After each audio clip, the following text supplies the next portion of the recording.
Paramashivoham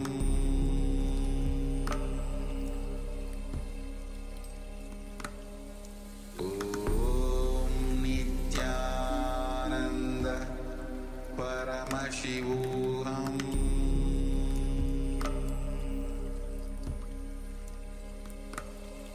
Om Nithyananda Paramashivoham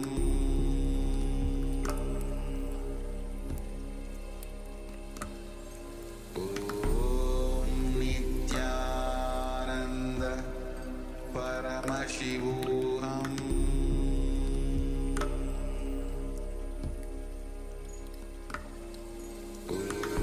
Om Nithyananda Paramashivoham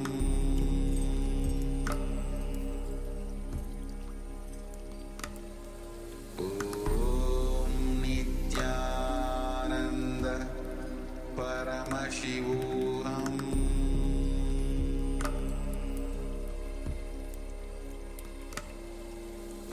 Om Nithyananda Paramashivoham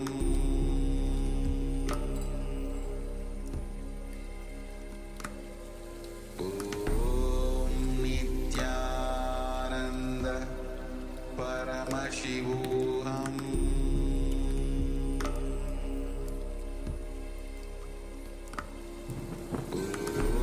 Om Nithyananda Paramashivoham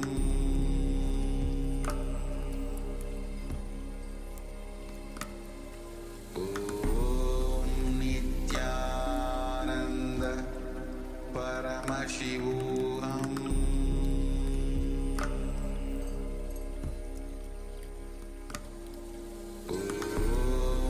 Nithyananda Paramashivoham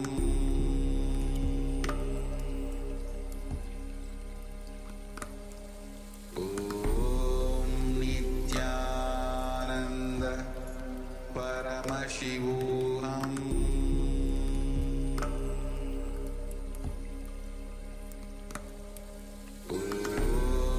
Nithyananda Paramashivoham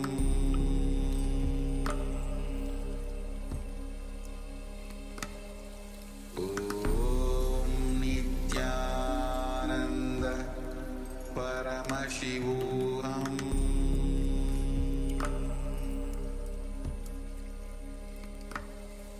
Om Nithyananda Paramashivoham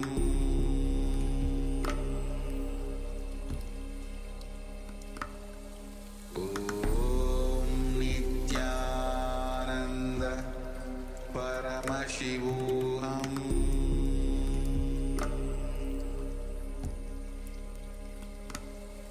Om Nithyananda Paramashivoham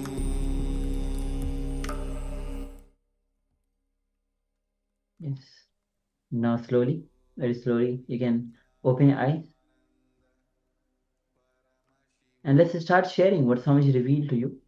As you are scanning the acharyas for the items, the objects that are there in front of us.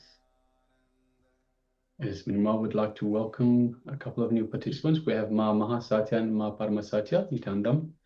We have Ma Anandeshwari, Nithyanandam. Nithyanandam. Good to have you both with us, all of you with us. Yes. So let's take a moment and start share what Swamiji revealed to you through the power of third eye.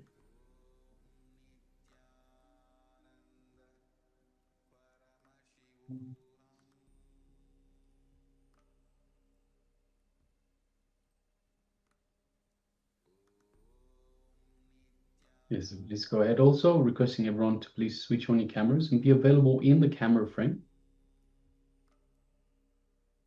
And as Swamiji beautifully tells us, to be available for yourself as well.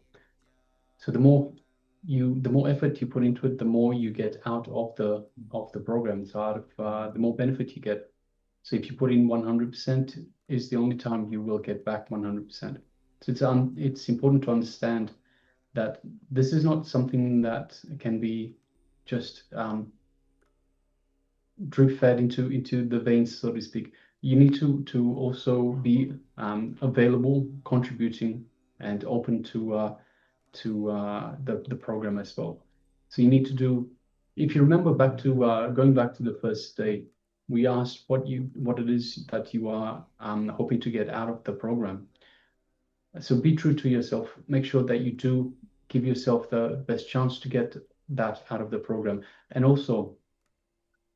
So by contributing, by taking part, taking part in every segment of the program is how you can get the most out of the program.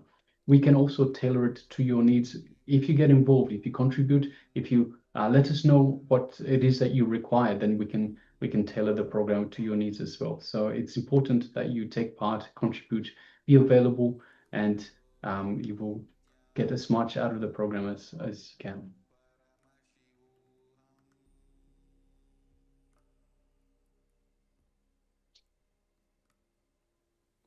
And even all the participants from the YouTube also can start sharing what Samaj revealed to you. We already have one sharing from Manas Tregonia. She shares Samaj revealed the plate of rice food, some fruit like yellow banana and gold powder, very tiny and small. I saw flowers on Swamiji like I think that's meant to be gold paduka, maybe? Gold paduka, very shiny. And small, I saw some flowers on Swamiji like all around Swamiji neck. Okay. Thank you. Paduka, yes, thank you, ma'am. Thank you for sharing.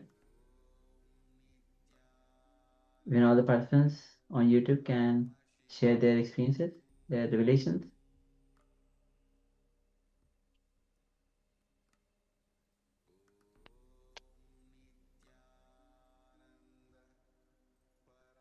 Yes, so just taking a few more moments, chance for for everyone to share. Vishwanathanaya, if you're there, please take a moment and share as well. Even Ma Anandeshwari, Ma Aghor Sarupni. So if you have come in time and you did catch the start of the power manifestation, then please go ahead. So today is the power of remote vision, where ourselves, the acharyas, have a number of objects in front of us and requesting yourselves, the participants, to, through the power of remote vision, see the details of of the objects that we have in front of us.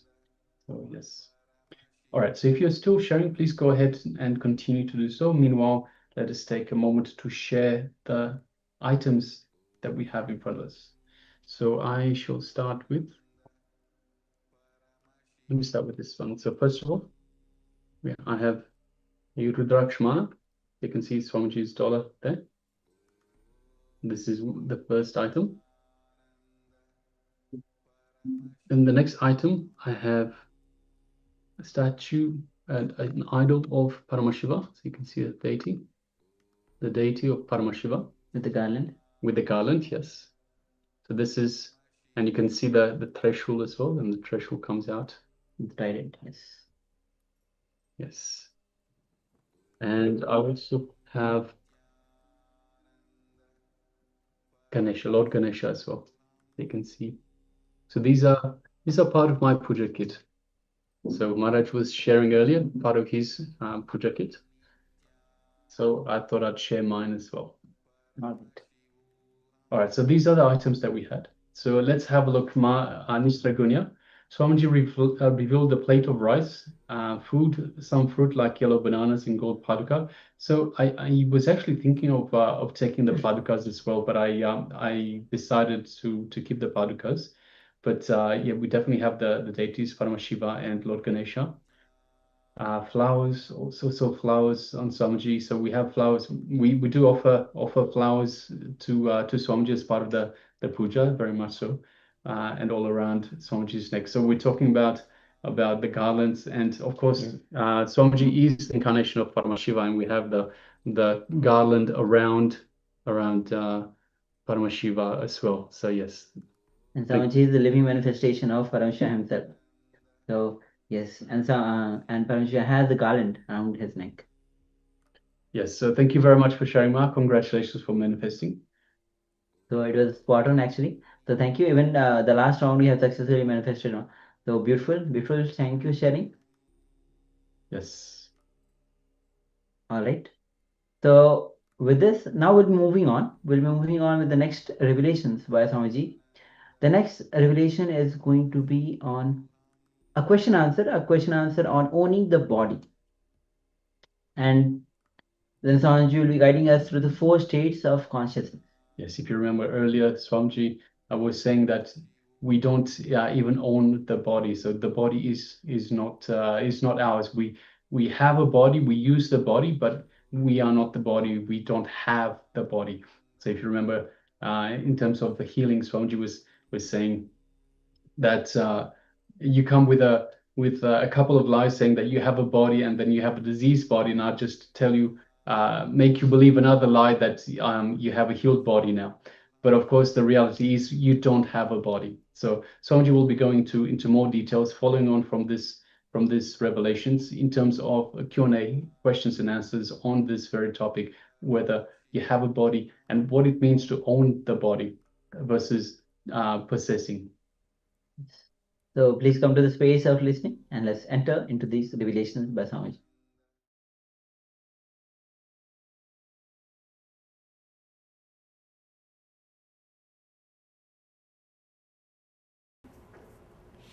Since you are enlightened, do you plan to be born again in this world of matter? And no, I decided I will not take one more birth. Enough. I'm going to live quite a long time this time.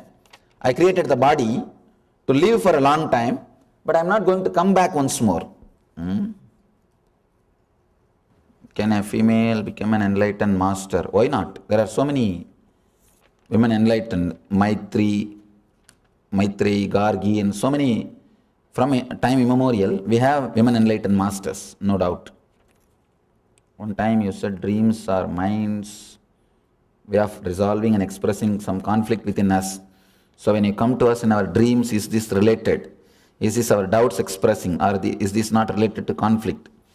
If you see me in your dream and if you are able to remember me in multicolor, when next day morning when you get up, if you remember me, you remember the dream full of 4 color, multicolors, colorful, then it's my darshan. If you are not able to remember with color, just try to remember. Are you able to, did you see the color of my cloth? Or just it's a black and white? If you have seen the color of my cloth, if it was colorful, then it is my vision, it's my darshan. If it was not colorful, then it is not my darshan. It is just a thought, it's just a dream. That's a scale. You wanted to any spiritual dream will have a strong impact on your inner space. You will be able to recollect like a movie. But ordinary dreams, you will not be able to recollect like a movie. It will be just vague. Swamiji, I had a vision of a couple of animals while doing the meditation. Does that mean that I have taken those bodies? Yes, sure. If it was a clear vision, it was a vague or a strong clear vision, clear picture. Literally clear picture. Then surely it's a samskara. It means that those engrams are coming out. It's like your prarabdha is like a Pandora box. When you open it, one layer by layer, it will come out. So you are really opened. Good. Good job. If you had at least one violent experience that for a few seconds you lost the idea that you are a man, then successful. You have done it. You have done it. See, the purpose of this whole 2-day workshop, I have an idealistic goal, one thing, an actual goal, there is another one thing. Idealistic goal is you getting enlightened. But actual goal, I know to what extent you will do. The technology itself is powerful enough to make you enlightened. But your capability to experience the technology, your capability to put yourself into it, with that I have a practical goal, at least complete rejuvenation And the engrams which you use in day-to-day life, healing that. The engrams with which you suffer day-to-day life, like a simple basic diseases, insomnia, tiredness or chronic fatigue, basic diseases, healing you out of that, the addictions, and giving you the intense, the joy or the excitement. See, the physical and mental healing is the practical goal. At least this will happen. But the ideological goal is enlightenment. So this is the idea behind the whole program. This opening, feeling, at least for a few minutes,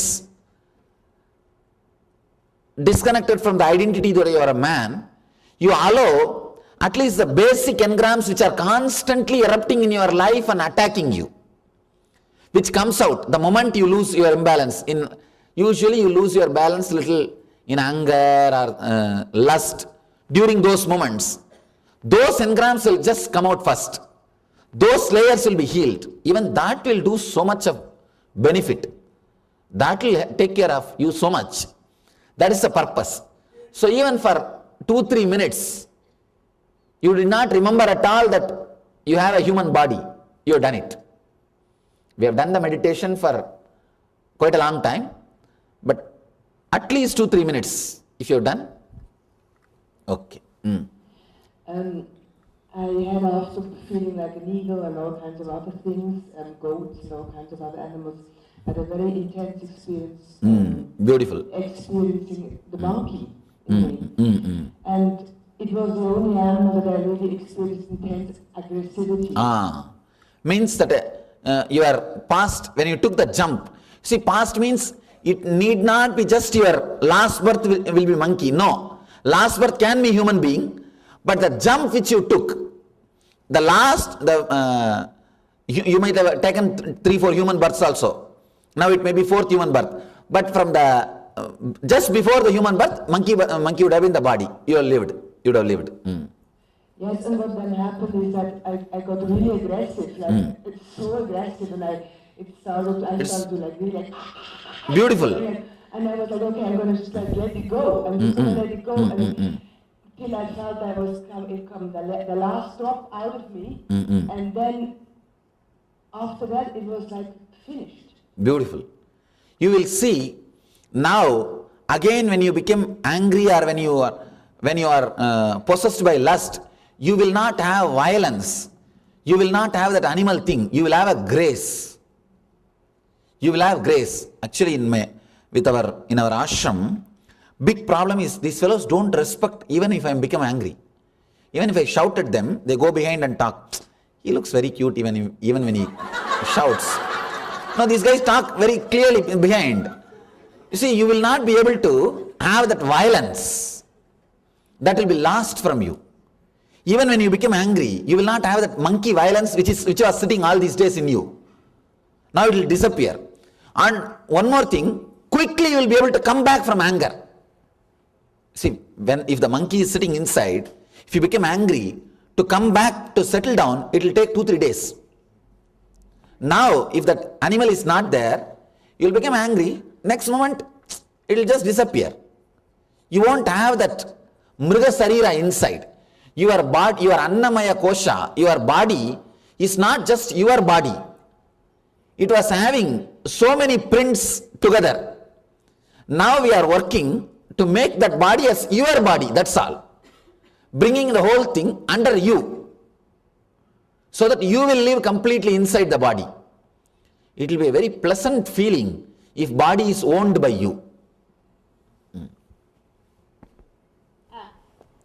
Is it okay to do just some visualization without the sound and movement? You still get results, getting the engrams. Okay, yes.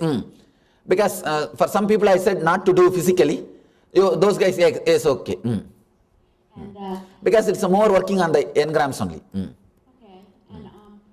and then is it a practice to be done just... No practice.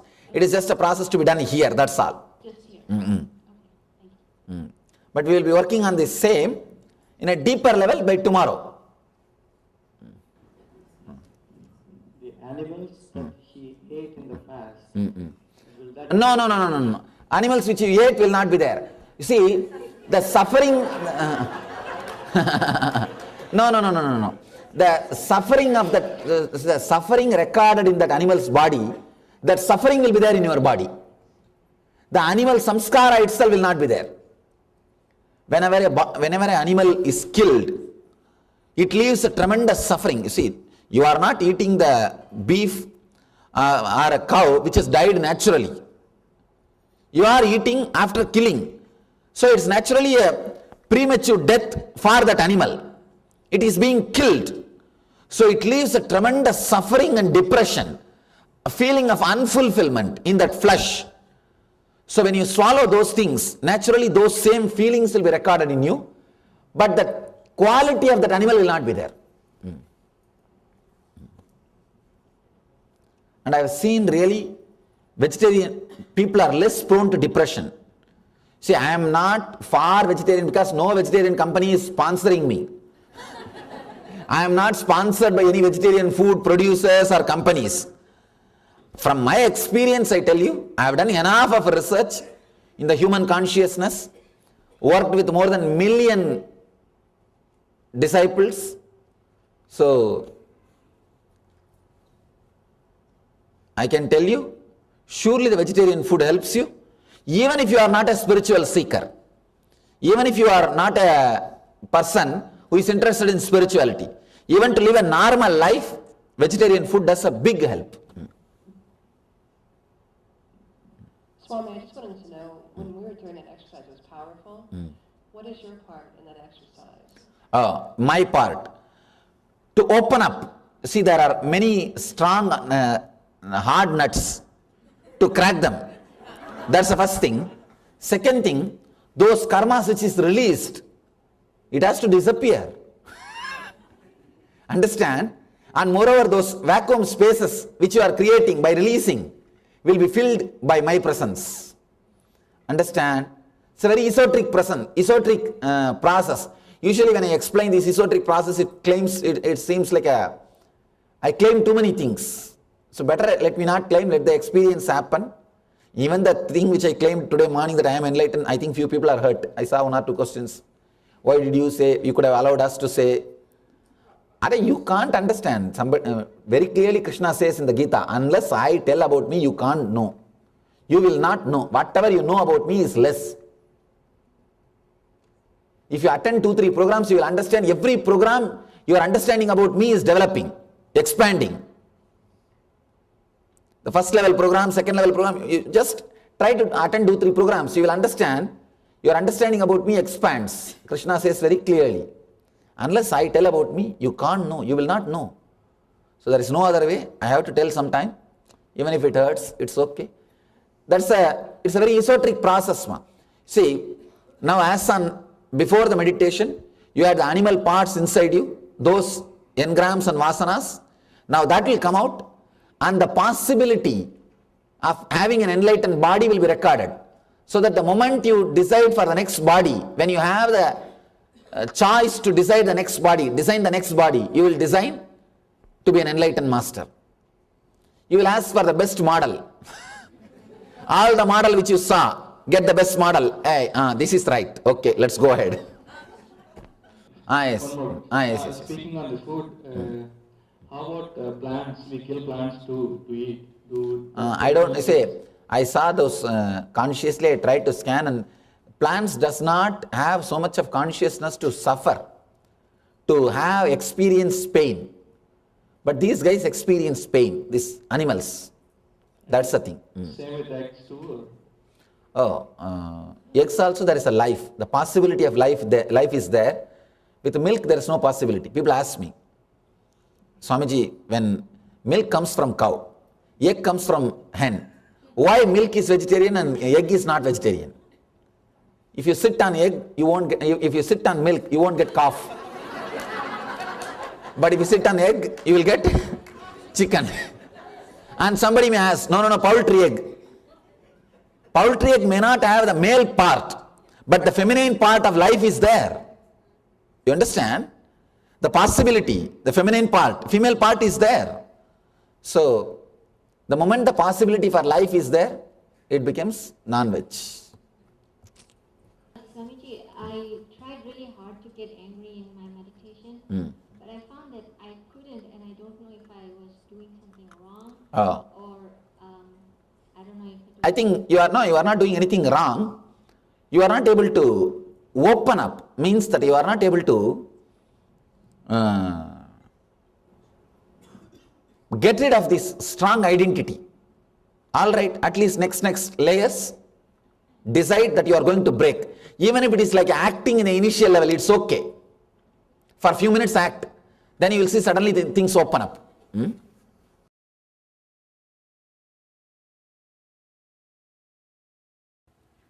Let's enter into today's sutra.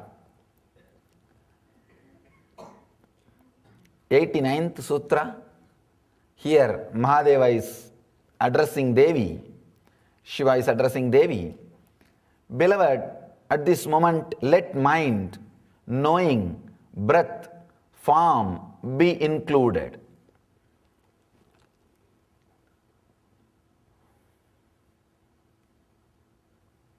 One more Ananda Sutra.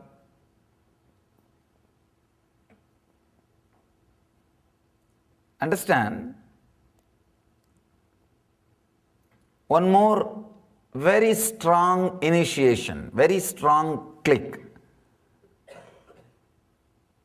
When I say click, just logically, if you allow this word to go inside, that is enough. That will shake your whole logic. With a simple logic, whatever you understand, with that understanding, if you allow this understanding to go inside, it will shake all the other understandings. It's like it will completely loosen up the programming, a conditioning which you did to yourself or which society has done to you.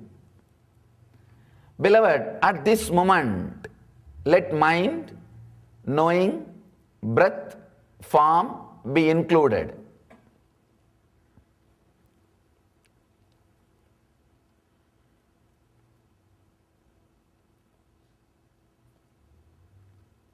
Just few words about knowing, breath, form. These three.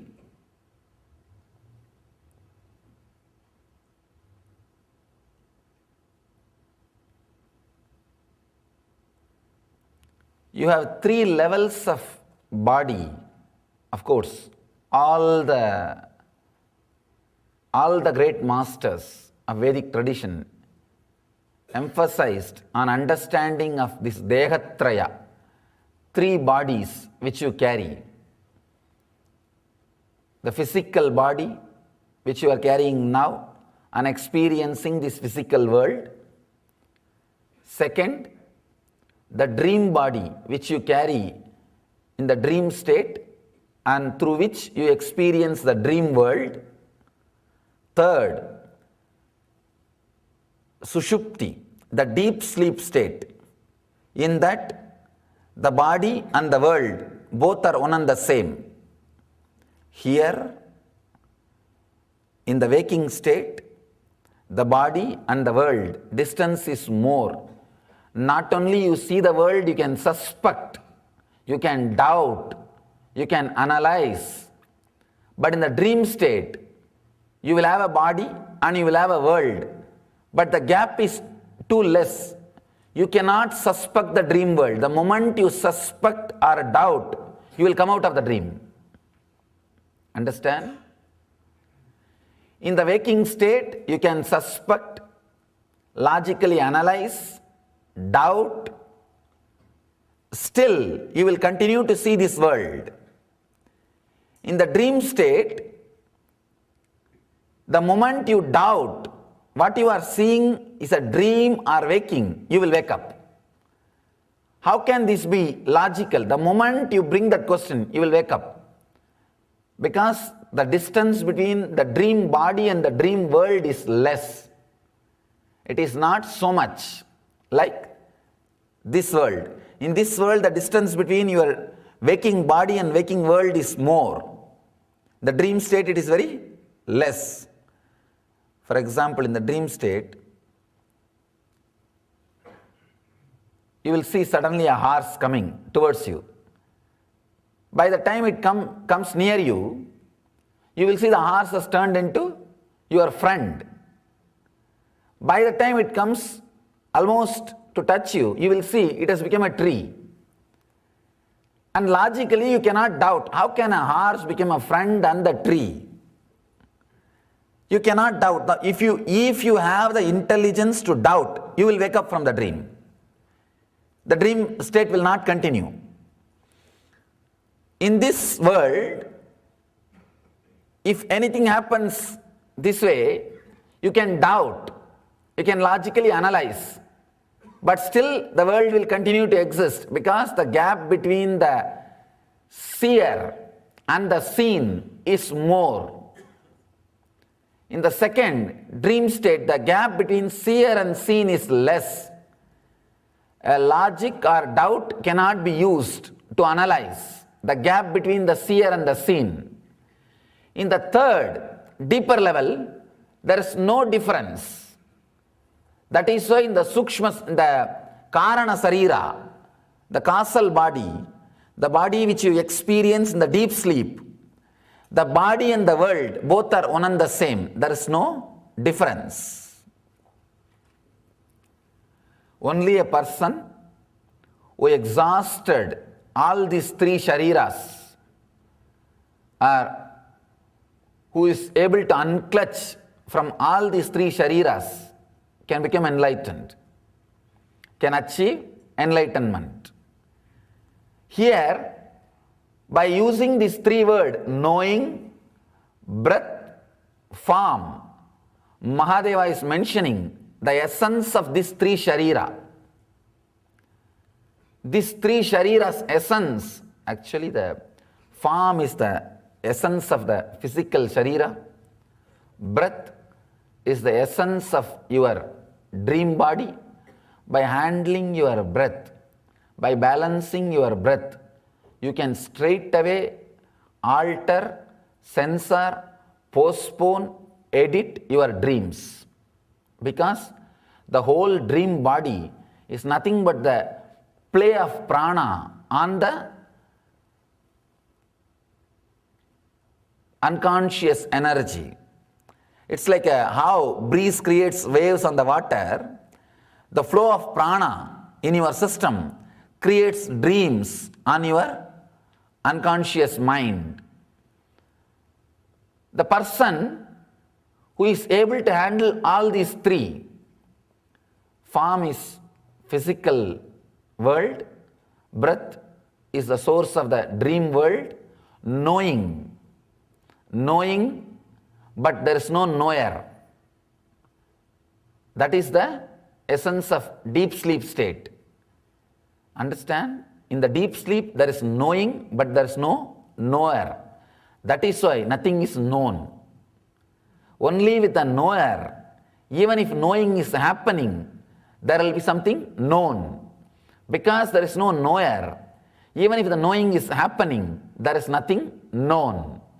That is why when you come out, you say nothing is known. I don't know where I was. I don't know what it was. Person who can handle all these three qualities, all these three dehas, it's actually three qualities, sattva, rajas, tamas, who can handle all these three qualities and go beyond, he achieves the enlightenment. Understand? By listening to the sutra may look like a Nitya Sutra, which you need to practice, or Dhyana Sutra, which you need to practice at particular point of your time. No, it is neither a Nitya Sutra, which you need to practice whole day, nor Dhyana Sutra, which you need to practice at particular point. It is Ananda Sutra. No need to practice. Understanding is the only thing needed. Dehatraya, understanding about the Dehatraya, understanding about the Avastatraya, of course, Dehatraya, Avastatraya, Kalatraya. All these three is directly connected to this sutra. I can say this sutra is the essence of all these three. Kalatraya means 3 time, past, present and future. Dehatraya means the physical body, subtle body and Karana Sarira, causal body. And Avastatraya, 3 states which you experience. The Jakrat, Swapna, Sushupti. Waking state, dream state and deep sleep state. Just a simple, clear understanding about these 3 states will shift your attention to the 4th state. Understand? Whenever you understand the futility of what you are having, you will start looking for something beyond what you are having. Analyzing these 3 states and understanding will automatically inspire you to look beyond this 4 state. That is why I tell you, this is Ananda Sutra, means just understand, automatically it will shift your attention to beyond this 3 state. To wake up from the dream, you don't need any technique. Very beautiful story by Ramana Maharshi. Somebody goes to Bhagavan and asks, Bhagavan, what is the technique to become enlightened? Will the service to society help? Or breathing, controlling the breath will help? Or should I do meditation? Should I do this? Should I do that? Bhagavan beautifully says in a story, one person is seeing a dream as if a tiger is chasing him. And he is shouting, tiger is chasing me, save me, save me. If you give him a weapon from the waking state, you see he is dreaming and he is shouting in the dream, means he is shouting in the sleep. Tiger is chasing me, save me, save me. You are sleeping in the next room, suddenly you bring a weapon and give him. Will it be of any help? No. All you need to do, save him from that suffering, is just tell him, hey, wake up. That's all. Nothing else is needed. Nothing else can help. All you need to do is wake up. Tell him to wake up. No other technique will help. No other method can help. How the waking up happens?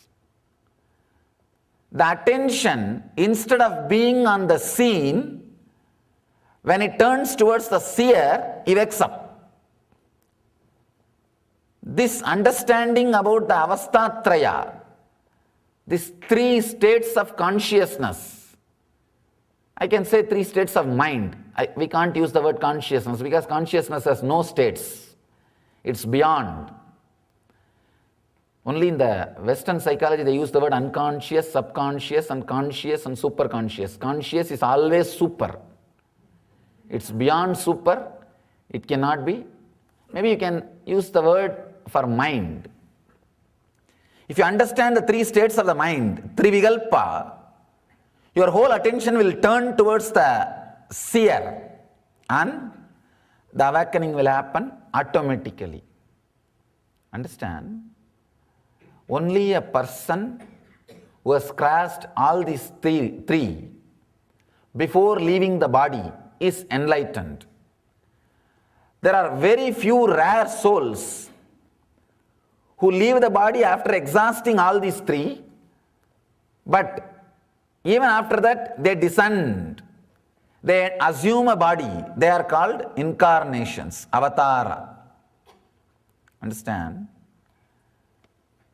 Based on the state in which you stayed most of your time, that is the state will automatically erupt when you are leaving the body. If you stayed most of your time in the waking, clear state, if that was the strongest experience of your life, that was the essence of your life, you will see when you leave the body, only that will come up. If dream state is the state you spent most of your time, or you feel that is the essence of your life, that will come up when you leave the body. If deep sleep state was the real experience you enjoyed, most of your life you spent only in that state, then naturally when you were about to die, you will fall into coma. Understand? Based on the person's death, we can say how he lived. If a person can leave the body consciously, he lived consciously. The majority of his life was conscious, means in the waking state. Understand? All the time you are able to move your body and mind as you want, do not think you are waking state. No. Many times you will be driving, but you do not know in which road you are driving.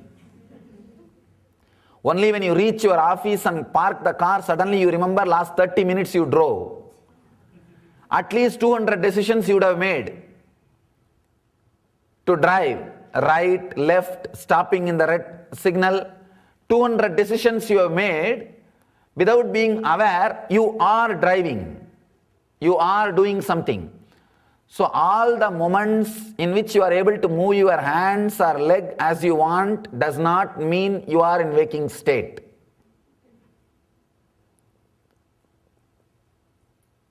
Second, the dream state.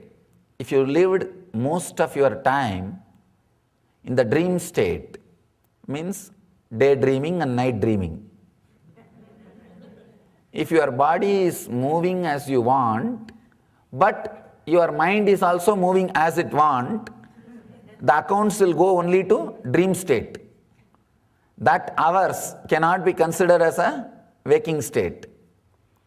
The person who spent most of his time in dream state, you will see him talking, blabbering, uttering some illogical words before he dies. Not only that, he will fall into the dream state and leave the body.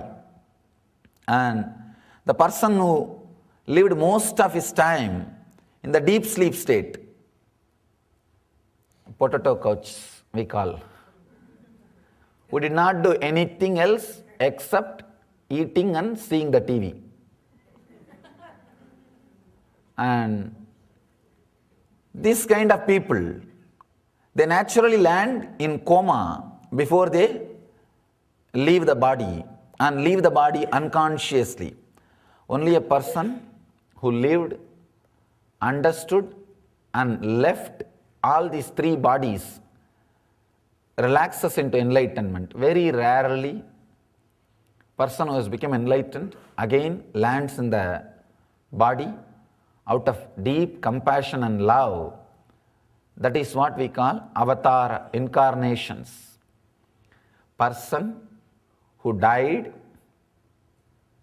with the waking body, he enters. Of course, if you died in waking body or dream body or deep sleep body, naturally you will take birth immediately. The next body, you will start searching and entering into the next body. Person who died in the waking state, with the waking mood, he will enter into the body, he will enter into the world with another one body, which is created in a normal way, with a physical relationship, with a physical intercourse, with the ordinary sex. He will catch that kind of body and land. And the person who left the body in the dream state, he will select the body which is created by the tantric intercourse, means the meditative parents. Even though there was a physical relationship, there was a lot of meditativeness into that. Both of them were real seekers, spiritual persons. In that kind of womb he will enter. A person who left the body with a deep sleep state. In the deep sleep state, he will naturally enter into animalistic, means completely the move or the thinking, physical and mental movements are unaware. Animalistic means it may not be four-legged animal, even two-legged animal it can be. It can be even human animals, means who have the human body, but the Pratyagatma Chaitanya, the individual consciousness awakening has not happened. He will choose that kind of parents and land in that kind of body. Person who has left the body after disconnecting, unclutching from all the four sarira, the enlightened beings, if they land in the body, they will land in the immaculate conceptions. They will take up a body, they will land in a body which is created not by any intercourse or any physical relationship. Understand? Looks very illogical. Kundi experimented with this and gave birth to Karna. Kundi did not carry Karna 9 months. And all other 5 kids, all Panchapandavas and Karna, all the 6 have been given birth by Kundi in this way, in the way of immaculate conception, means created without any physical relationship. The science was alive, science existed, there is a possibility, and even though logically it is very difficult to understand or relate with, the science existed. Even now, the incarnations, people who are left after enlightenment, left the body after enlightenment, they land this kind of sariras. There may not have been any physical relationship, but suddenly the body will start getting created in the mother's womb and the child is there. If you see even the modern day incarnations like Ramakrishna, when Ramakrishna took birth, his father was too old. But the story, even the reminiscence says, when she felt she is carrying Ramakrishna, the Ramakrishna's mother, the father was far away, somewhere. It's like from a Shivalinga, a light entered, and she knows she is carrying a child now. Understand, person who left the body beyond all these 3 shariras lands by creating a body which is not related to any physical relationship. May not the physical relationship exist, but he knows how to create a new body and he lands in the superconscious body. Very difficult for a logical Western mind to relate with. The whole Christianity is taunted, made fun of, what not. It went through so much of problem just because of this one concept, the Immaculate Conception. Of course, to understand is there is something beyond our understanding. If we have that much of passions, look into it, try to understand, otherwise at least relax from it. The essence of what I try to tell you, understand all these 3 layers, understand all these 3 shariras and look into it. The moment you understand, your whole attention will turn towards the seer. It will neither be in the knowing, nor be in the breath, or be in the form. If your intelligence is based on constantly knowing, you will be dead. That is why the intellectual philosophers are so impractical. Because most of your energy will be centered, most of your energy will be bind in the Karana Sarira. The Sushupti, deep sleep state.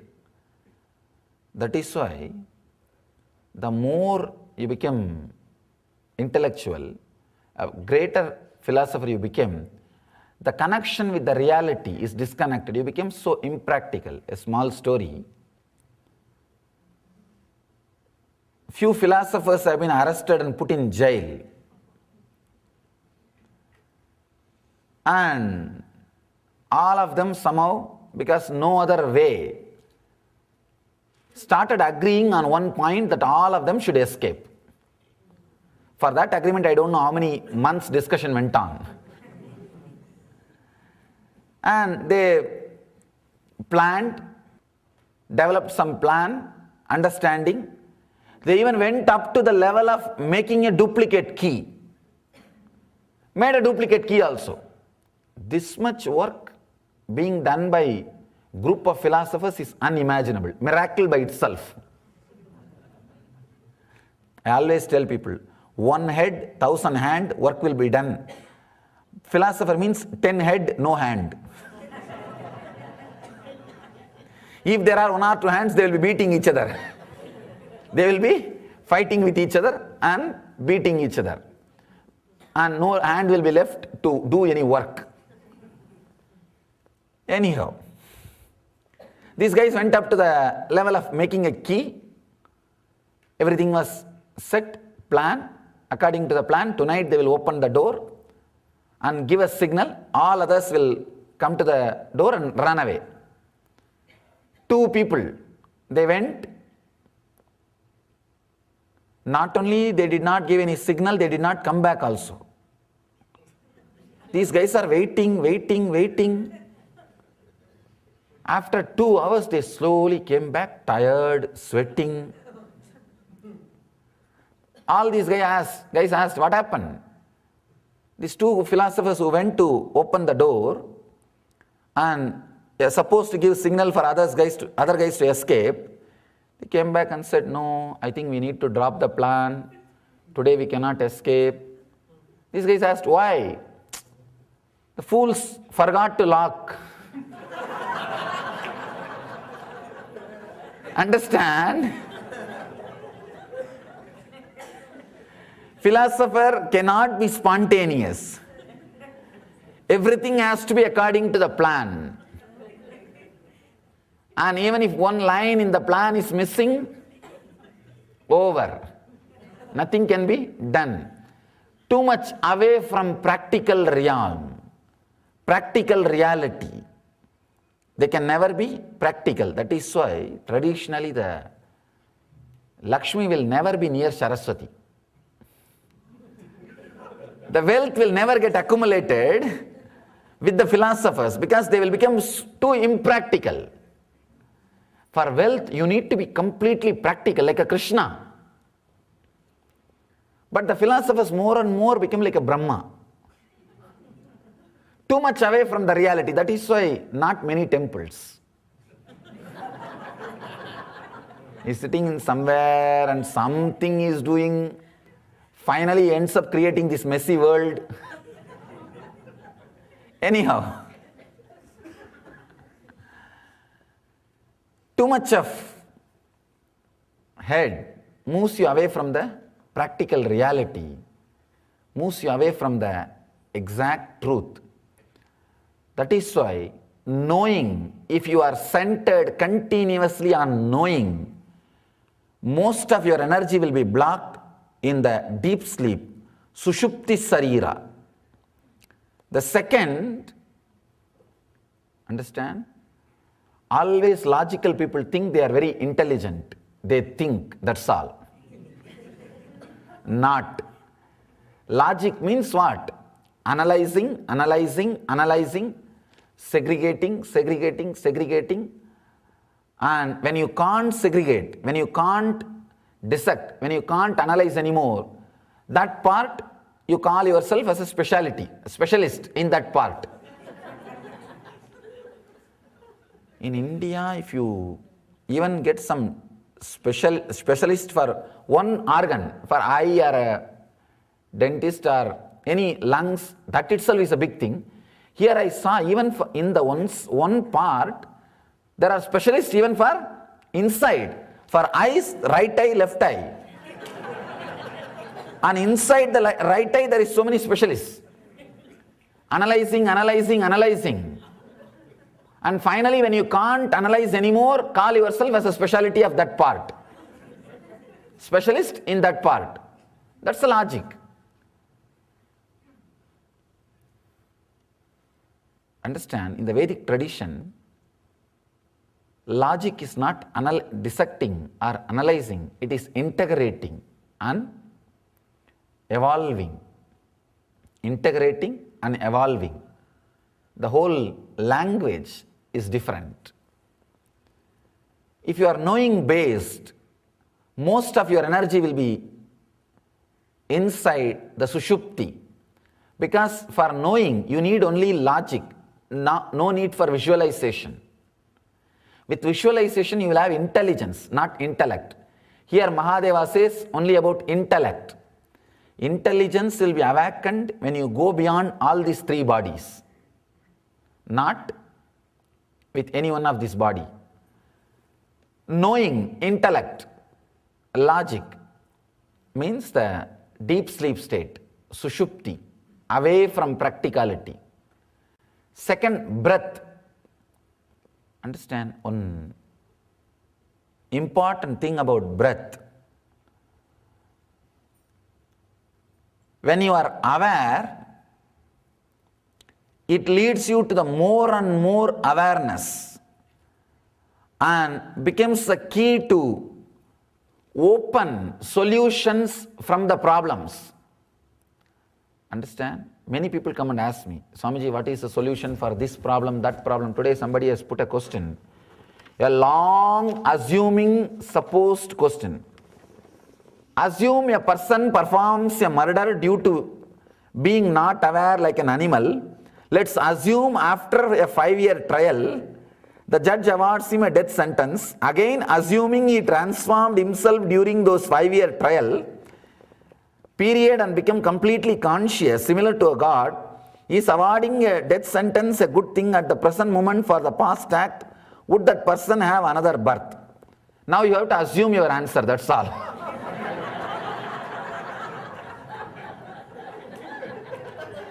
Understand? Many people come and ask me, like these assumed questions. I always tell them, understand, if you are assuming questions, two things. Either it is your problem and you don't want to tell it is your problem.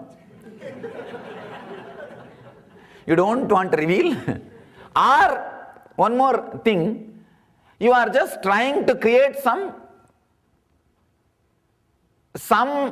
questions. You are just trying to create some imaginative questions. Maybe you are trying to write a novel, crime novel. You are trying to bring some complications. Understand? The assumed questions cannot be answered. People ask me, no. If this problem happens, what should I do? Now I tell you, this is not fun, this is the exact truth. Any problem, see, problem is a mother who is carrying a solution child inside her. Any problem is a mother who is carrying a solution child inside her. Pregnant with the solution. How to bring the child out? How to do the delivery? Conscious breath.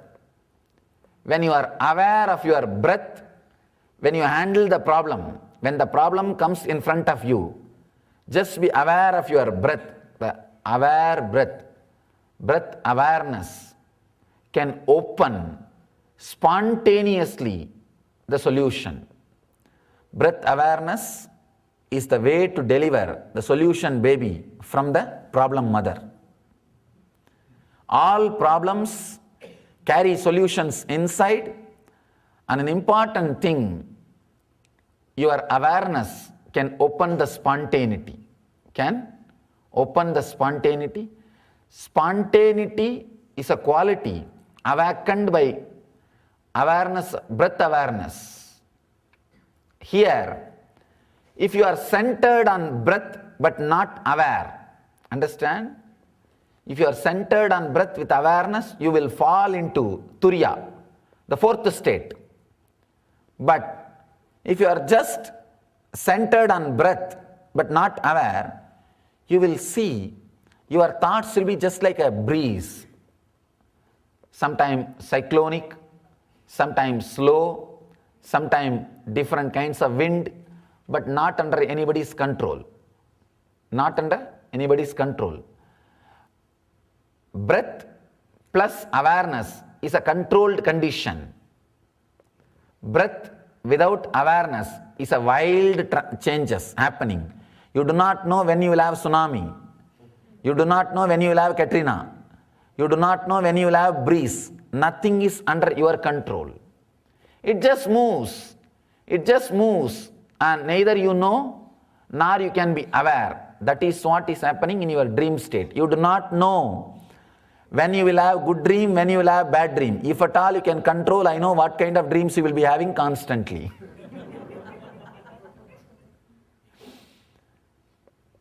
You do not know when a snake will chase you, when a lion will chase you, when an elephant will chase you, when your spouse will chase you.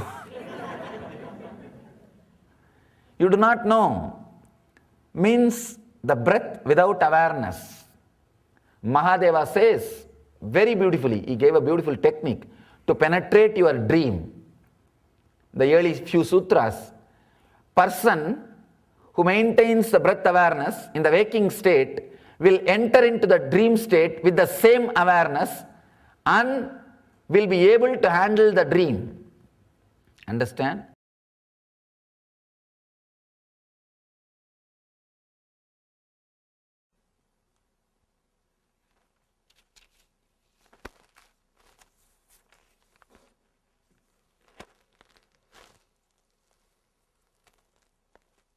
I am aware that each moment I am choosing to be unclutched as opposed to choosing to run with the thought of the moment. It is not opposed to the choosing to run with the thought of the moment. Be very clear. Sometimes even when you are unclutched, you may run with the thought. It's not against. Can I say my strongest desire is to be unclutched? Therefore I am choosing not to attach to the thought of the moment. Or by stating this as my strongest desire, does this desire become a shaft? Naturally this desire will become a shaft as on now unclutch. Don't even have the desire to unclutch. This itself will constantly help you to unclutch yourself. When I go inside into the, and one more thing, many times you will be even unclutched from the unclutching. You will start thinking, when you are unclutched, don't think, oh last time I was unclutched, now I suddenly started clutching. Don't even create that clutching. If you are unclutched, be unclutched. If you are clutched, be clutched. That's all. Why do you bother? Let you be liberated even from being unclutched. And this is really shocking. But anyhow, I decided to shock you. When I go inside into the gap, the space between breaths, your thoughts, I start getting a feeling or thought that I am superior for being able to do this. This is a piece of my interior identity. How do I surrender the inside identity? That feeling will automatically go away. Sometimes these yogic powers you get, but that will automatically go away. Don't worry. Suppose someone has a real life problem, say a car that needs $2,000 repair. This person does not have the money nor know how to get the money. How is a problem with no known solution dealt with without creating a new shaft? Is it best to wait for a solution to present itself? If you just wait, the solution will automatically present itself. Alright, by clutching you think you will be able to solve the problem? You can't.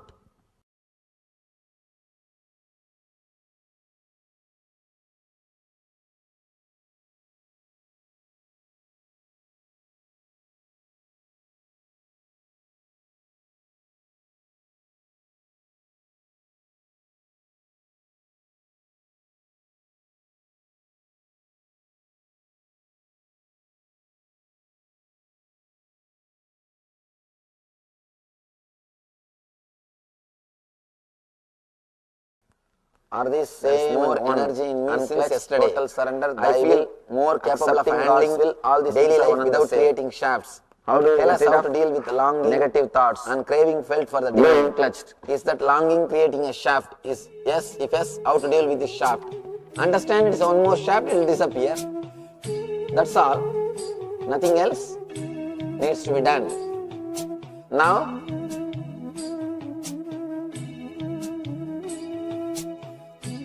let's enter into the Manomaya Kosha, little deeper level. Now, you will straight away unclutch from the words. You will neither bother about body nor bother about prana. You will straight away work on the thoughts. Please sit straight. Close your eyes.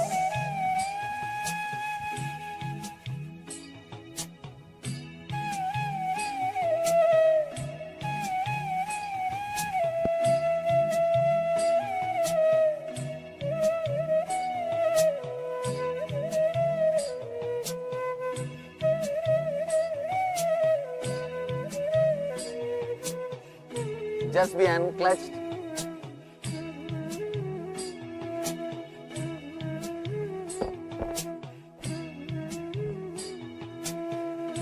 If thoughts come, let it come. If they drop, let it drop.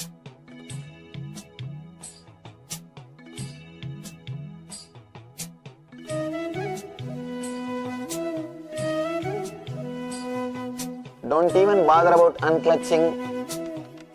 If it gets clutched, let it get clutched. If it gets unclutched, let it get unclutched. Don't even bother about getting clutched or unclutched.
don't even bother to unclutch yourself or clutch yourself. If it is getting clutched, let it get clutched. If it is getting unclutched, let it be unclutched.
I don't need to keep in memory that I should not do certain things. If you are unclutched, you will have the right thing in memory.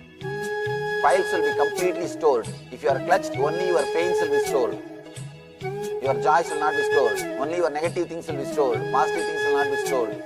Let you be very clear. If you want sharp memory, let you be unclutched. My sharp memory I attribute to unclutching only. Because I am unclutched, see, as on now, your hard disk is filled with high resolution pictures. Means all the memory associated with emotion. Memory associated with emotion means your hard disk is filled with high resolution pictures. It will naturally crash. You will not be able to retrieve or handle. You can't store too much. When you are unclutched, you will store only Word document. You can store lot more than the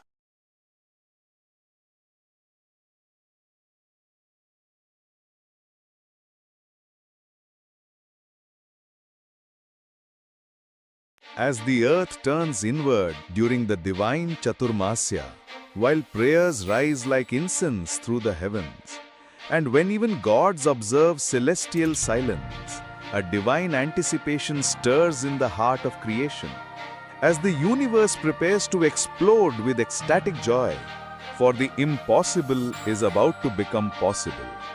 The unborn to be born, the teacher of the Gita, the liberator of the worlds. This is no ordinary day. This is Janmashtami.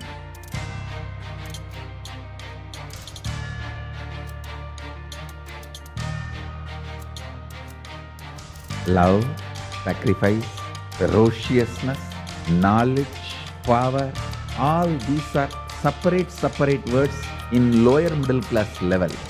In the peak of pure consciousness, all these are Ananta Kalyana Gunas of one being, Krishna.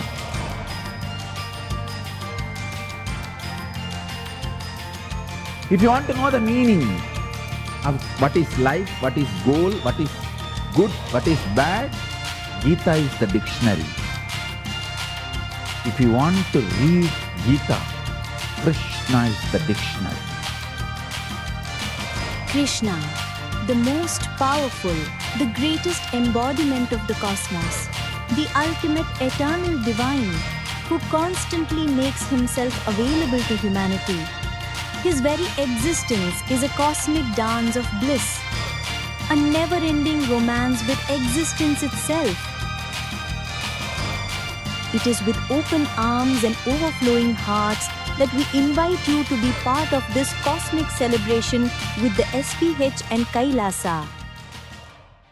Established since 2002 in the United States of America, The United Ancient Nations is an intergovernmental organization currently made up of 160 plus members and indigenous nations. The UAN and its work are guided by the purposes and principles contained in its founding charter. The UAN is a manifestation of the profound connection amongst indigenous peoples across the world, including African, Andean, American, European, Caribbean, Oceanic, and Asian regions, rooted in shared wisdom, sustainable practices, and deep reverence for the earth. The United Ancient Nations serves as an international cultural and diplomatic organization focused on uniting indigenous cultures globally. Our governance structure is council-based without territorial claims, led by a collective leadership through our General Secretariat. As a non-state entity with UN-style advocacy, we focus on several key areas: cultural and digital heritage preservation, indigenous diplomacy, revival of indigenous knowledge systems to solve humanity's problems, global peace, environmental preservation, health and wellness, sustained economic development, indigenous and cultural tourism. While the UAN represents numerous indigenous cultures, the United States of KAILASA serves as the first indigenous nation specifically for Hindus. KAILASA's mission is focused on the revival of the ancient enlightened Sanatana Hindu civilization with a formal governance structure including a head of state, ministers, and ambassadors.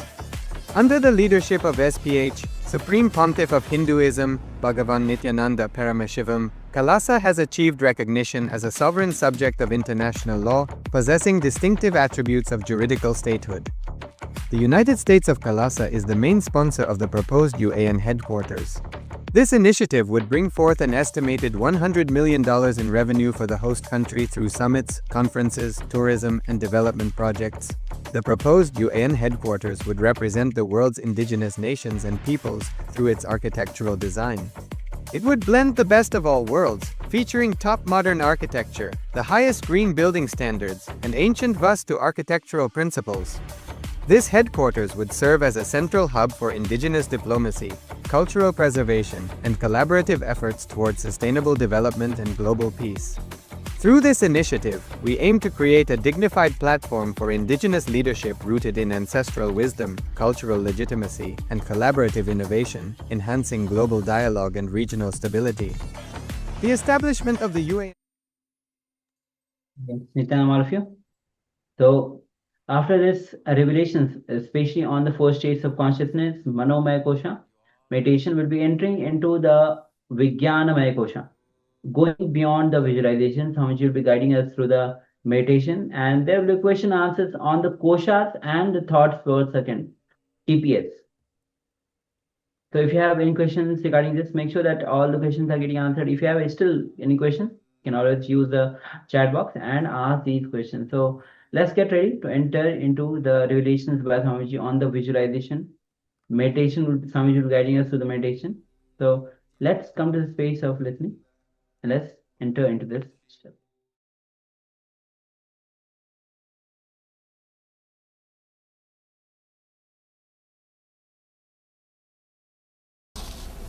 All right, maybe let's do the process of Vijnanamaya Kosha, next level. This layer is related to visualization. Now you are supposed to go beyond all visualizations. You see, now you are supposed to be taken to a space where your visualization does not have any more hold on you. How? It's my job, don't bother.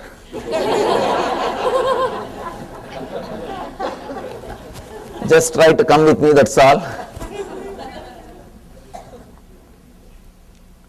First, you will feel connected to the space you can visualize, your body.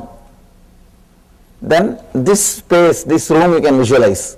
Feel that you are filling this space. Then this whole area you can visualize. Feel that you are connected to all the spaces which you can visualize.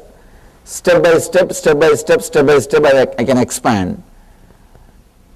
Include everything step by step. First, your body, then this space, then this area, then this city, then this country, and then this planet Earth, till your visualization loses the idea of you. You can't have the idea of whole if you have the idea of part. If you are stuck with the part, you can't become whole. If you become whole, you will not be part. Just expanding your visualization or the feeling connection to the cosmic level. First, expanding your prana to cosmic prana, your mind to cosmic mind, your vijnanamaya visualization to the cosmic visualization. Let's work. It's more of my job. All you need to do is just go with me.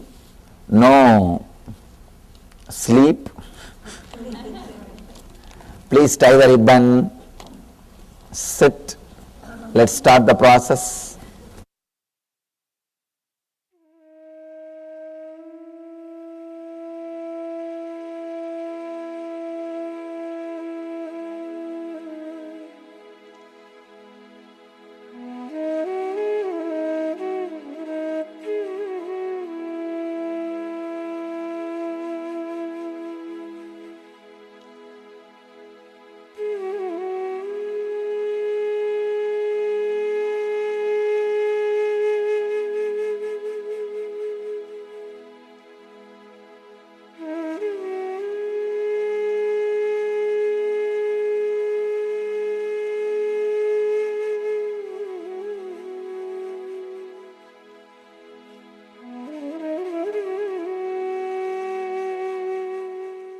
No, pregnant women should not do.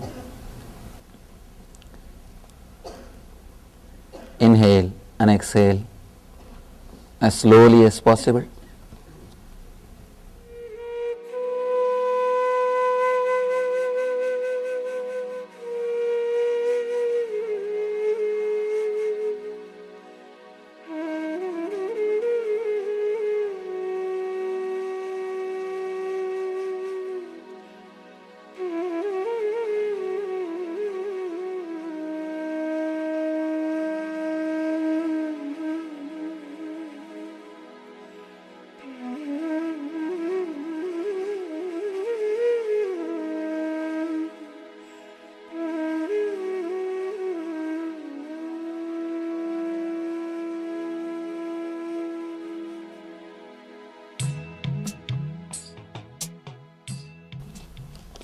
Inhale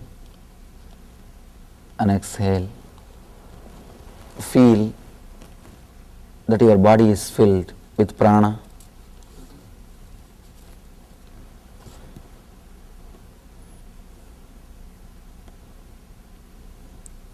Feel you are filled with your body and your body is filled by you.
Visualize this whole room.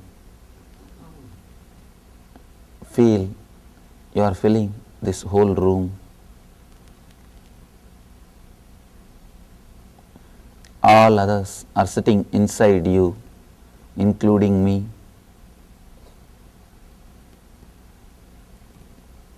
You are filling this whole room. This whole room is filled by you. Feel all the four corners of the room is you, your body, your extension.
Fill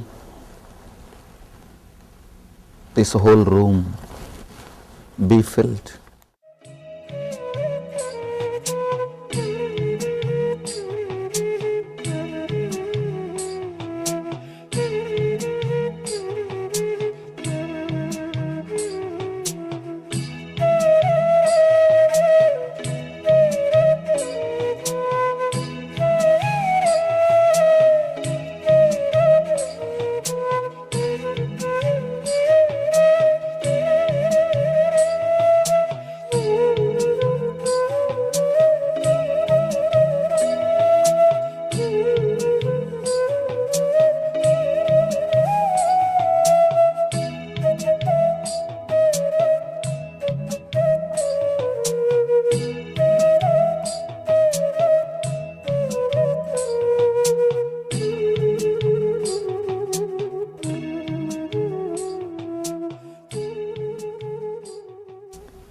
Feel you are filling this whole area.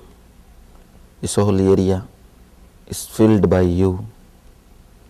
Visualize this building, this street,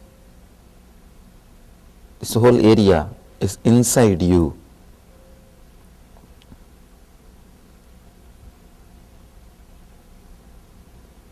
See them all inside as part of you.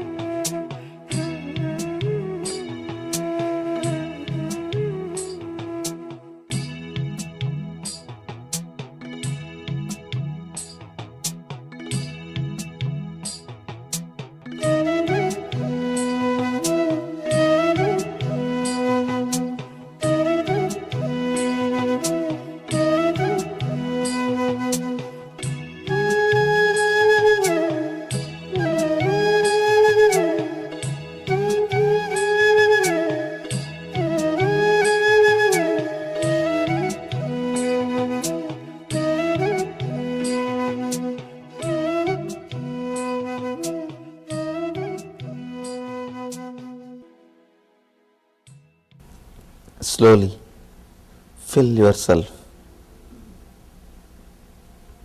in this whole city.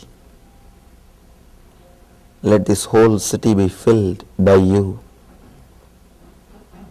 Whatever part you know, remember about this city, visualize that you are filling everything. Everything is filled by you.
expand and be connected with the whole city.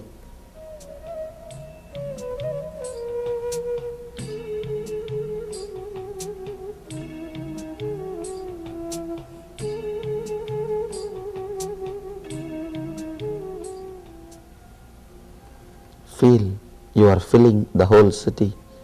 Whole city is inside you.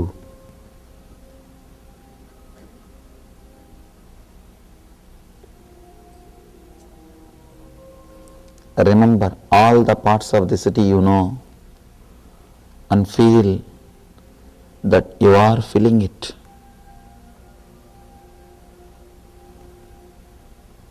They are all inside you.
Visualize you are filled.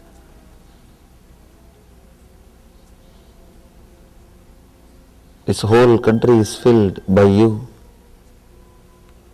Visualize you are filling this whole country, and this whole country is inside you.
You are filling this whole country.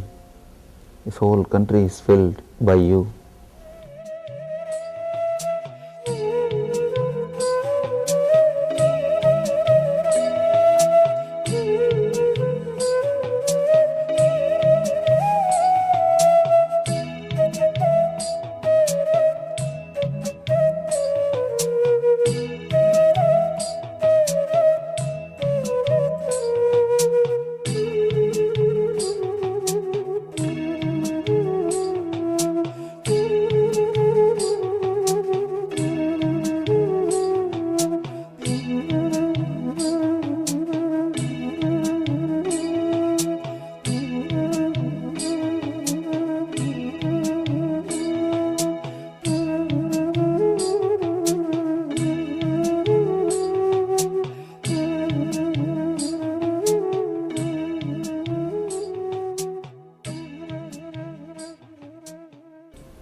Expand to the whole planet Earth. Let you be filled by this whole planet Earth. Let the whole planet Earth fill you. Visualize the whole planet Earth is inside you. Look the earth from above. See, everything is inside you.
this whole cosmos, sun, moon, this whole solar family is inside you. You are filling this whole solar family. Solar family is filled by you.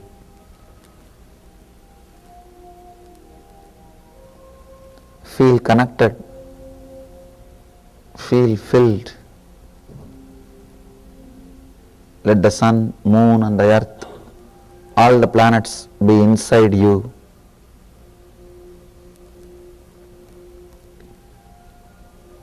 Let you be filled by them.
meditation is so precious. Yes.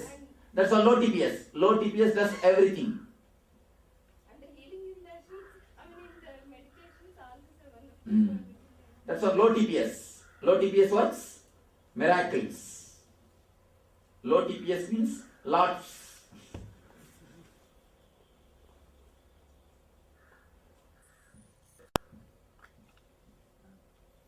Any other question? I guess just in the last month since I've met you and formed, I've been experimenting with how to do positive thinking inside more simply. It seems There like is no need even to do positive thinking. Just relax and witness. like when a judgment comes up now, I just say namaste inside, and namaste is a shortened form. There is not even the word I must stay should come. Just stay. There is no need for the word I must stay. I stay over. I am over.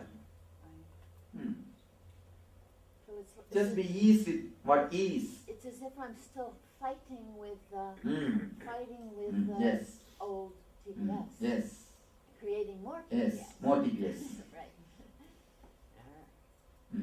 But even during the Manipura, with all the gibberish, even the thoughts can come and it's hard to have them just Yes. go as clouds by.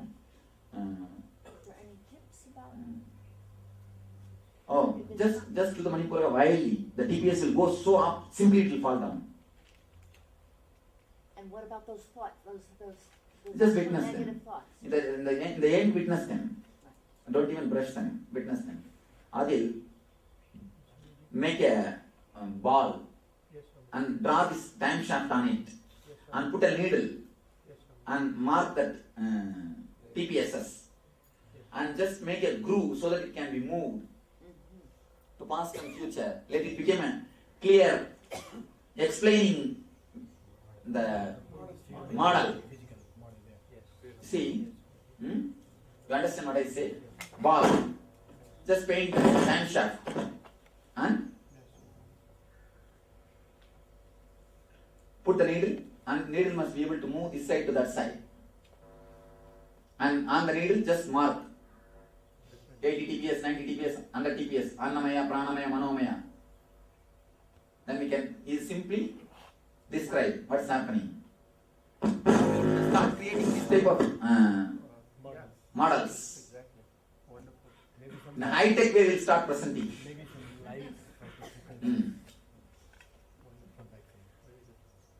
Swami, at the bottom of the needle, I can see on the time shaft like the capital I be marked on the needle. Yes, that's all. I mean, children, we find their attention span is less. They keep hopping from one to another quickly. But generally they are happy. No, they don't. Their TPS is not too high. Even if their body movement is too high, TPS is not too high. So thinking, they No. keep You see, they can. You see, No. Why you know? Even the 10 thought they think, all the 10 they express it. You don't express. Even if you think 100, you don't express because you are cultured socially. The social culture is one more thought. You don't express. So thinking and not expressing is too much TPS. The other day we went to Tirunnamalai. There's a place called Skandashram. We all climbed there. And it was supposed to be a silence place. We all went inside the ashram. 45 of us sit almost an hour. Almost an hour, no? Yes, sir. Just we dropped in silence. See, not even physical silence, even the body language silence. At least I can't imagine such a big group can sit with such a silence for so long time. Such a long time, that group, such big group, sat in such wonderful silence. We all enjoyed the silence. Neither I gave the instruction, do meditation, nor these people asked me, should we do meditation. Simply we all sat. Master dropped, everybody dropped. That's what the monkey dropped the cap, all the the leading monkey dropped the cap and all the monkey dropped the cap. That's all. Sat and enjoyed. Then we came out of the ashram. We came on the option, nearby rock, we climbed. And when one monkey starts dancing, what will happen? Simply dance started and shouting, clapping, everything. Those guys from inside, they came out and they fired at us. Actually, 2-3 times I just kept quiet. 2-3 times when he came and shouted, I was just looking and kept quiet. And the fourth, and very egoistic way, not even requesting. And egoistic as if only he knows meditation. Nobody else knows what is meditation. Can't be,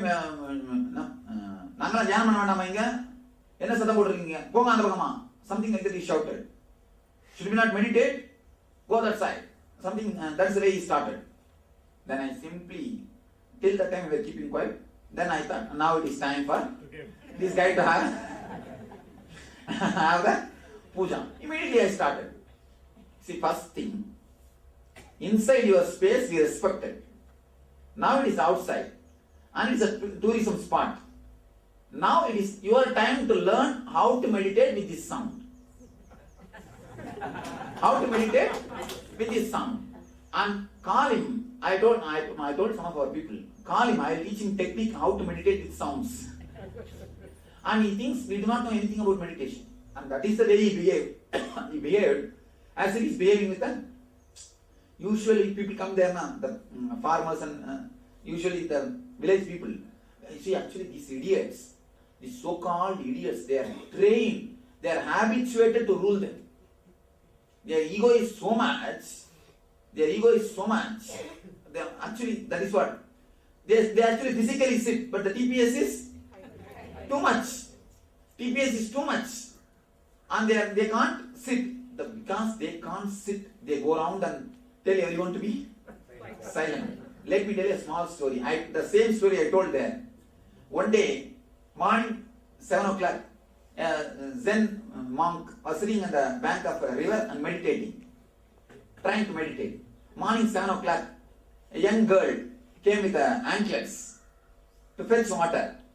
This guy heard the anklet sound, opened the eyes and shouted, "Don't create noise, I have to meditate." Next day she came without anklets, 7 o'clock, but when she was taking the water from the river, the sound came. This guy opened the eyes and shouted, "Don't you have sense? Don't create sound, I have to meditate." The third day, 7 o'clock, he was waiting for her to come. Hear the noise. Hear the anklet sound. Waiting for the anklet sound. That is what this guy's meditation. That is what their meditation. You see, high TPS and body is silent. So naturally, they can't understand what is silence. And when we gave firing, simply the guy escaped. Actually, he thought that we are some outsiders. And they are actually habituated to behave in a rude way. Rude way to the tourist people who are coming there. And it is not his place. Who is here to behave in a rude way? Even in our space, we don't behave with the people rude way. Even in our space. It is not his place. None of his business. And what meditation do you know? What can you meditate when you can't relax with the sound? What meditation do you know? Then get lost. We at least come and enjoy. That's what Atma Spurana said. Come out and enjoy with us. And the fellow looked so egoistic and dull. The very face showed. And it is not that we disturb their space. And one more thing. And some of our devotees, they requested me, "Swamiji, can we go inside and come out?" I said no. I said very clearly no. No, because when you walk inside, you will create sound. No. All 45 you and all cannot go inside. Come out. We went to that place, but we didn't go inside and do namaskar, where Ramana Maharshi meditated, where Ramana Maharshi stayed. We all stayed outside. We never entered inside the cave. Neither the Ramana Maharshi's mother, where she passed away, neither in that room, nor Ramana Maharshi's cave. In both, I said no. You all can't go inside because they are meditating. We can't disturb them. If you all guys go in and come out, you will disturb them. See, inside their space, they respected them. When we come out, it is now their turn to learn how to live with the atmosphere, how to live with the environment. Now, we can't do anything. I said, shout, start. Now, guys, that's all. Our guys, that's all. That's all, Dhamal. See, just sitting physically silent and too much of TPS is what the guy was doing, what we are doing. The usually the so-called grown-up people. So because children express it then and there, I think they... You see, even if they are less, even if they are in 10 TPS, they will be restless. With our case, even if you are 100 TPS, you will be very silent. Acting, that's what external silence. Condition. Swamiji, the darshan you had given us there the previous night. What is you were talking nicely, we were all engaged. How did? And that is nothing to do with TPS. Forget about it. All right, next question. Next. Next question.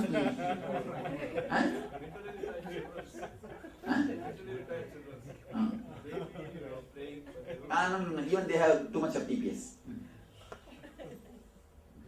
What you mean by saying don't walk your way to God, don't drive your way to God, dance your way to God? Yes.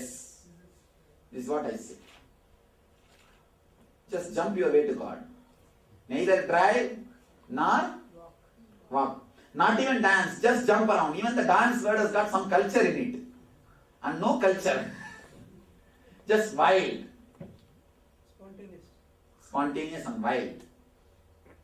Even autism is too much? Yes. Autism is too much of TPS.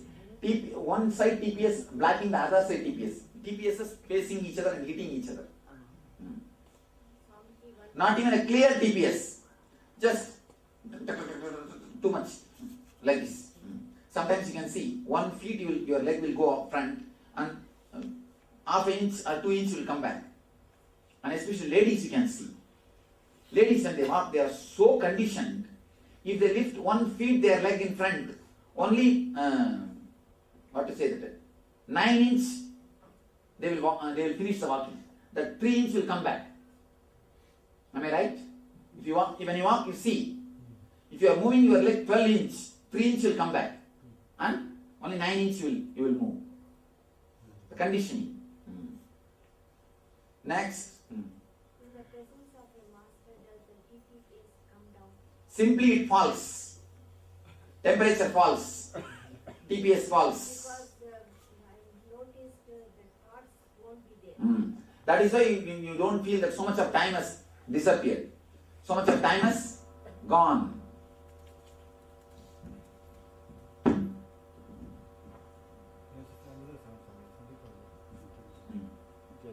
Correct. Somehow Bombay people are very enlightened, Swamiji. You know, they call TPS time pass.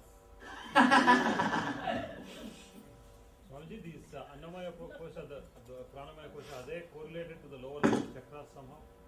Or as you go to the No. There's no In all the 7 chakras, you can be in all the 5 layers. Oh. In Muladhara, you can be Annamaya Kosha, then too much of fantasy and dreams. And slowly when it disappears, you are in energy. The same way, Swadhisthana, too much of fear, Annamaya Kosha. If you are in Annamaya Kosha, you are in total fear. When you come here, you are in Nirbhaya and freedom. And in the Manipura, if you are in Annamaya Kosha, you are too much of psychological worrying. Then it becomes a chronological planning, creativity. In Anagata, if you are in Annamaya Kosha, asking attention. If you are in Anandamaya Kosha, just giving energy. That's all. For every chakra you can compete, you can have this. Does it have any connection with the 7 bodies? No. 7 bodies is totally different. Actually, the same 100 to 0, if it is classified in a 7 way, it becomes 7 body. If it is classified 5 way, it becomes 5 kosha.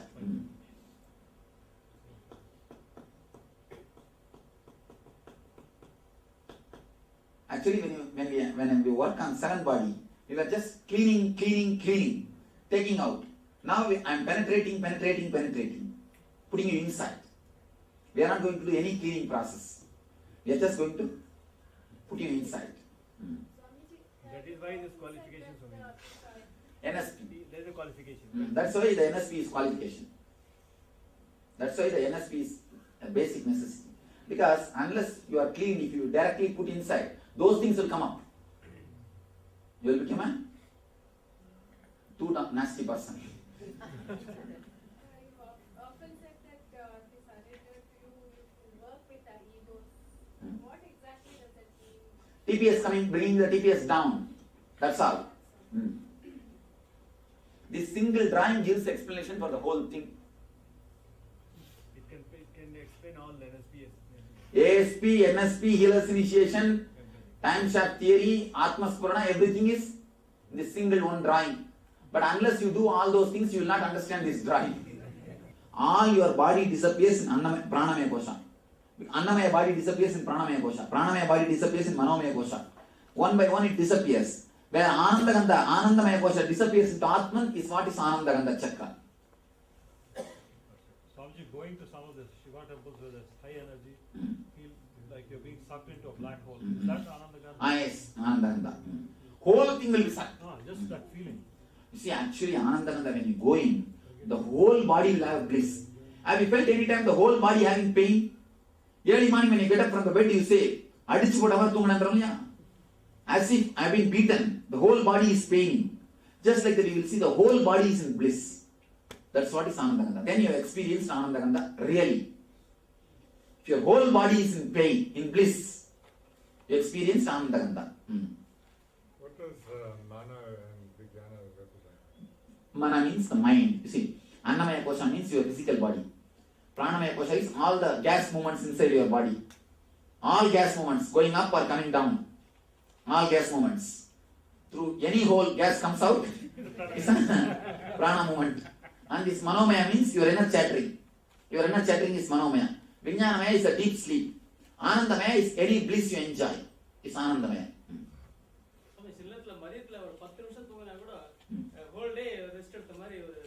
Abhina, you must have fallen to the low TPS.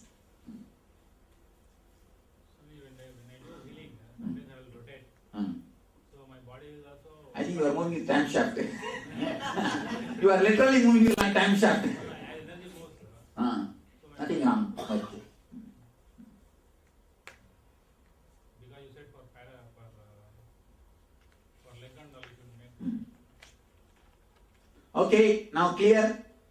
Any doubt with this time shaft? Alright, now you are going to start the witnessing. Witness, at least now don't miss. Only then I can move to the next technique. Understand very clearly. See, unless you move from Annamaya, I can't go to Pranamaya. You may waste the whole 4 days in Annamaya itself, I don't know. It is now up to you whether to go to the other thing or not. But surely I won't move to other thing unless you penetrate the Annamaya. I can't go. Otherwise, I will be just going and you will be sitting there. I want you to come with me. So, yesterday you had so many doubts. Should we sleep here? Should we there? All those, witness those doubts also. Understand? Witness all the thoughts. Clear? Swami, we witness the thoughts, but we follow to the action. That's where the doubts came. No, don't follow to any action. Don't follow to any action. Just witness the thoughts. Just witness the thoughts. Continuously witness the thoughts. Don't bother. Oh, they are all going eating. Then witness that thought also. Not acting from it. You want to sleep. Then don't even see. If you want to sleep, witness the thought. So don't sleep. Don't lie down. Just witness the thought. Witness the thought. Whatever happens, let it happen. Neither decide I will not sleep, nor decide I will sleep. It has to happen. Again, you wanted a decision. Again, you wanted a rule. Don't ask me the path. Ask me torch. I am here to give you the torch. If you don't take the torch, torture. And no question. I won't tell you the path. I won't show you the way. I will only give you the torch. Don't ask me the clear-cut instruction. Should we sleep or should we sit? Should we walk? Don't decide. Just witness. Create the gap between you and your thoughts. Let it happen by itself. After some time, the intensity will be too much. Automatically your body will work. That's different. But you don't work. Let us see how much you can manage your mind.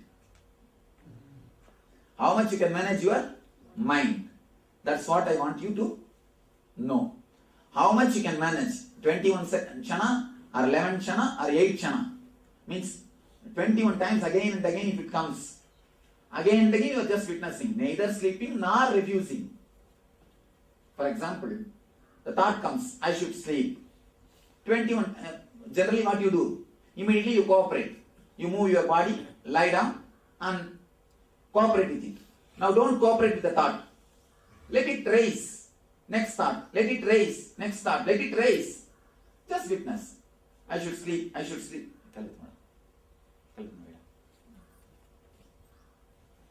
I should sleep. I should sleep. No, don't even postpone. Just witness the thought. That thought raising. I should sleep. And falling. Just witness. Don't associate yourself with that. Just witness. Don't suppress. Don't go behind it.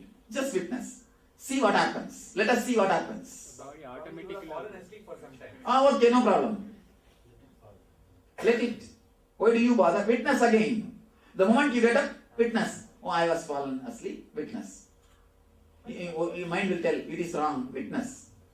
I shouldn't have done this. Witness.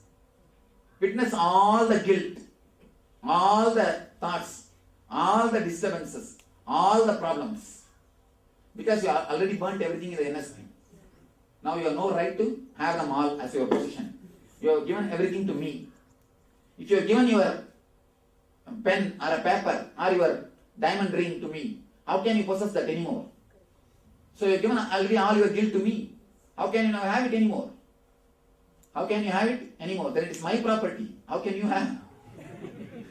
Give it back. You have stolen. No, really. If you have guilt, if you have any mental trouble, if you have any torture, if you have any karma, then you have stolen it from me. It's my property. Give it back and go. It is my property. The moment you have done NSP, you handed over everything to me. You have surrendered everything to me. How can you take it back? Which were also put in the fire. It is me. The fire is in my form. You offered to the fire. This is my form. That is, you see, you didn't listen the mantras? Anandagnaye swaha. It means that my energy has come in the form of fire. I can't eat that pepper. What can I do? So I am telling you to put in the fire. That's all. I am consuming through that energy, that form. So how can it be your property anymore? It's only my property. It's as if I kept the filing cabinet where I store it and then it just keeps automatically. No, you are supposed to put all the filing cabinet inside me. No more filing cabinets. What's your name? Shika? Ananda Shika. Nitya Shika. Light. That's all? Not Can we be necessary doing to any burn. activity like walking or anything? Witness. If it happens by itself, it's okay. Without your knowledge, if your body just moves like this and falls somewhere, that's okay. I have no problem. But you are not supposed to do. You will concentrate all your energy only to witness. Neither to go with the thought, nor to suppress the thought. You shouldn't keep quiet also, you shouldn't move also. Neither you should move, nor you should keep quiet. Just witness. Suppose it doesn't build up to anything at all. You just Then witness. Go on. Why do you bother? Even the thought, go on witnessing. Witness that also. Witness that also. Continue. Why do you bother? Give time a break. You are thinking, where will we end up? And where you will end up? End up. What is the wrong? Wherever you may end up. What is there? Why do you have a fear? Surely you won't die. Then what is the fear? Why not give a chance? Why not try? See, anything, if you have to achieve, this is the way tapas is done. I used to sit completely weeks together, man. Weeks together, understand? Not even realizing the weeks are passing. Weeks are passing. I used to, actually, how will I know the time passing, Oh, sun raised, date came. Sun has fallen, oh, day has disappeared. That's all. Sun rising, sun falling, that's all. Nothing else. Even how many sun raised, how many sun fell, no calculation. Sunrise means, oh, day has come. Sun has fallen means, and I don't know how you will understand. Even at a stretch, even for 10-20 days, neither 1, 2 or food, I used to sit. Because naturally no food, no 1 and 2. Body automatically takes the energy from the ether and moves, and just sit. Just sit. If we sit, below it will be, you know, if we sit, below it will be shit. Anyhow, you don't even bother about that, we will clean it. We will clean it. A small story. One day suddenly, Catholic priest saw a Protestant priest coming in a Benz car. He was shocked. You guys, how did you make so much of money? You have a small flock than mine. My flock is too big and your flock is too small. How did you make? Protestant said, simple technique. I just hypnotized the whole group, hanging having that, what is that? Mala. No, mala. Rosary. In front of my hand, in front of their eyes, I held the rosary and I told them to gaze at that rosary, and just slowly I was moving that rosary. Totally, I saw the whole group was hypnotized. That moment I shouted, let you all empty your purse. They emptied their purse. Now I am having Benz car. This guy thought, all right. After 10 days, the Catholic priest came. Again the Catholic priest is walking and this Protestant guy is having a Benz car. The Protestant guy asked, what happened? You didn't get the car? Yes, I also tried the technique. I held the rosary and everything was going well. Everybody was hypnotized. Suddenly, the rosary fell from my hand. I said, shit, still I am cleaning the church. I shouted, shit, still I am cleaning the church. So, you need to be careful about it.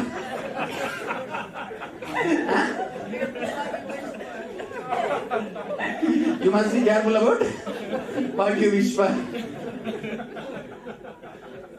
Hypnotizing is not an important thing. You should have the intelligence to do. If your mala drops naturally, suddenly my mala dropped. Unconsciously I said, shit.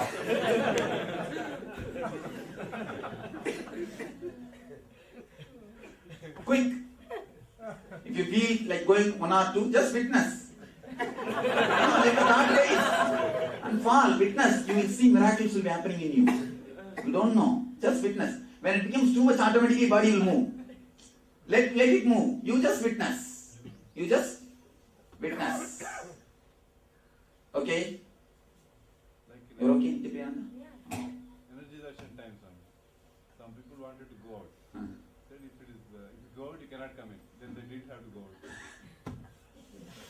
Why? Is there any other system you follow? You see, the Kumbhaabhishekam time never take coconut from anybody, especially from the priests. Kumbhaabhishekam time, don't take tender coconut from priests. That much only I can say. Because they can't move from the Yagasala. They can't move away from the Yagasala. No, I tell you.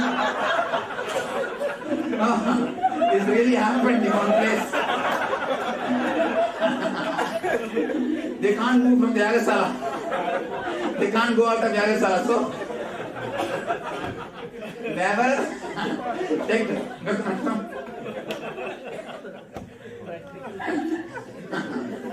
But it really happened.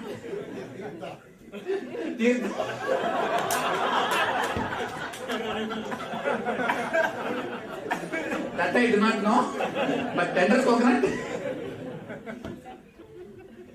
So,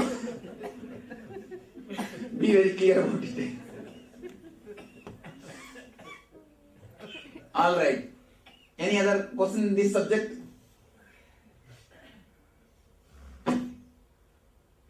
No question. Actually, one more thing.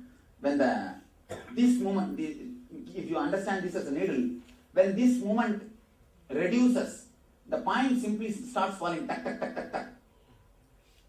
When this movement reduces, the point suddenly starts falling up. When this movement increases, just you are thrown out. Centrifugal. Centrifugal or centripetal? Centrifugal, thrown out. And when it becomes small, you are just brought down. Actually, when it is centrifugal, the time shaft also moves with such a speed, you can't see what's printed on the time shaft. When you come down, you come and sit on the time shaft. I think you can make small toys to explain these things. Really, when you move this, and it should go up. And when you slowly reduce the speed, it should, the small mania, you should have a bead. That bead should come down. Based on the speed, that bead should go up or come down.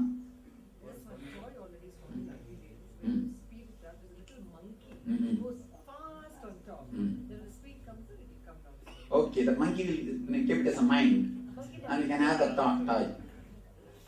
Swamiji, is this a metaphor when you talk about the time shaft, the Kala chakra? Yes, Kala chakra and time shaft is one and the same. Right, but is it a metaphor or? No, it's a truth. Exists. How does it exist? Is it solid? No, solid. No, it's not a solid form. You see, your thoughts, how do they exist? Does your thoughts exist? No, but they have a certain reality. How do you say that they have reality without existence? Because they impel me to move in certain directions. And that is what? Yeah. They exist in a different level. Yeah. In a different level. So the same way these guys also exist in a different level. Time shaft also exists in a different level. Subtle level. Subtle level. More subtle level. Subtle than your thoughts. Okay? Tibetans do a Kala chakra. What is that relation? That is supposed to be helping them to bring down the TPS. Later on it has become ritual. See that? And why do we do the Nataraja Puja? The TPS is supposed to come down and you should dance like Nataraja. The cosmic dance is supposed to happen.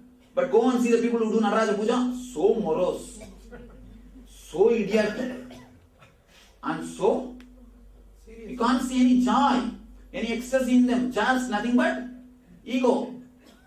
And later on it becomes a ritual. Understanding, with understanding it becomes a meditation. Without understanding anything becomes a ritual. Without understanding even your Mahamantra, what will happen? What will happen? Only you will have constipation. Or loose motion. That is what many guys are having. So, without understanding, even Mahamantra will become a ritual. I have seen many people, when they start Vishwam Vishnu Vashatkara, also they will start seeing the side number. Vishnu Sahasranama. Vishwam Vishnu Vashatkara, Bhuda Vabhya Bhavat Prabhu, Bhudatma, Bhuda Vrittatma, Bhudatma, Bhuda Bhavan. Painting.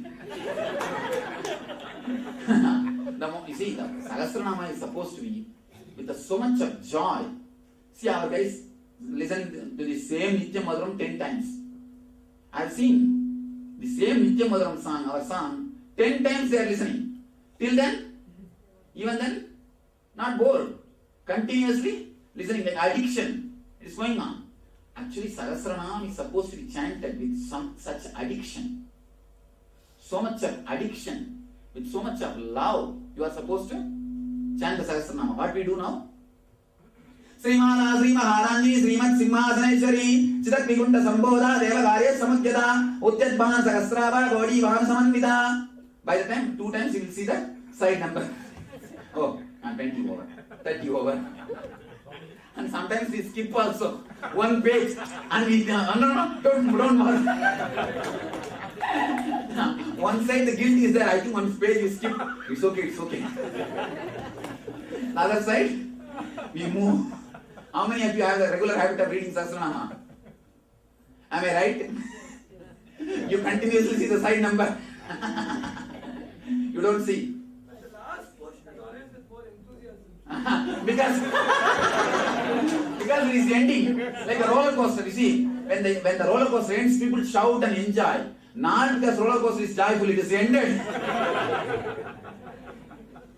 It has ended. Inside the time shaft, is there a lot of light and vibration? No, time shaft itself is light and vibration. That's what, is there? See, most of the time I have seen people who are reading this type of Sahasranama or Stotras, they will be continuously watching the side, and if you don't watch the number, means the number is not printed in the book. And he said, I don't see the number, means the number may not be printed. See, it should be done with addiction. It should be done with so much of emotion. Understanding and enjoying the day. I know one guy, he does it every day before he doesn't eat or anything, but she does it in 7 minutes. And better he can do. That is the reason. And you see, anybody who does Nitya Puja, after that 15 minutes puja, you can never see them again into the puja. The moment they see the puja themselves, they will have the prayer. It will become a sort of a punishment. I have seen many Nitya Puja guys. People who, see, one day they would have done puja. So much of joy and ecstasy would have come. Immediately they start thinking, let us start Nitya Puja. They will get everything made out of silver and arrange everything. Then next day onwards it's a big punishment, wiping everything, cleaning and arranging and doing whole thing. Finally what happens? Every day you start, morning itself, the moment you get up, you start the scrambling. Oh, 10 minutes I have to do puja, 20 minutes I have to do puja. Quick. Finally, quick will be the only mantra. Outside will be telling everything, inside mind will be telling quick. And finally, quick will become only great mantra. That's all. So never do anything ritualistically. When you don't understand, even Mahamantra becomes a ritual. I have seen many guys opening one eye and seeing 10 minutes over. I think 15 minutes over. Hey, telephone is a guarantee. After 5 minutes, all right, let me go and pick up the telephone. Om Nithyananda. That's all. Most of our guys, Mahamantra is this much only. This is what our Mahamantra actually.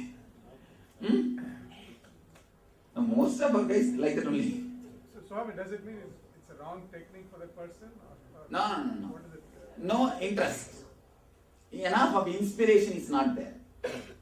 It means don't do meditation, just read my books, read our books, that's all. At least you will have the enthusiasm, inspiration. If you don't feel like meditating, better read the books or listen to the bhajans. Don't meditate and make it ritual. But once you make it ritual, you have survived even the greatest pesticide. Please be very clear. Surviving the pesticide. It's like in those times, even a neem oil is enough to kill the insects. Now, powerful pesticide. And after one generation, more powerful. So in those days, puja is enough to destroy your mind. Now I have given little more pesticide, costly pesticide. Now again, if you survive this pesticide also, I have to create one more pesticide. Don't survive the pesticides. Either do it sincerely or better don't do and do the reading and or listening to the kirtans, all those things. If you just manage doing the technique ritualistic way and surviving, then you learn the technique of surviving pesticide. Then nobody can save you or nobody can kill you. Nobody can kill your ego.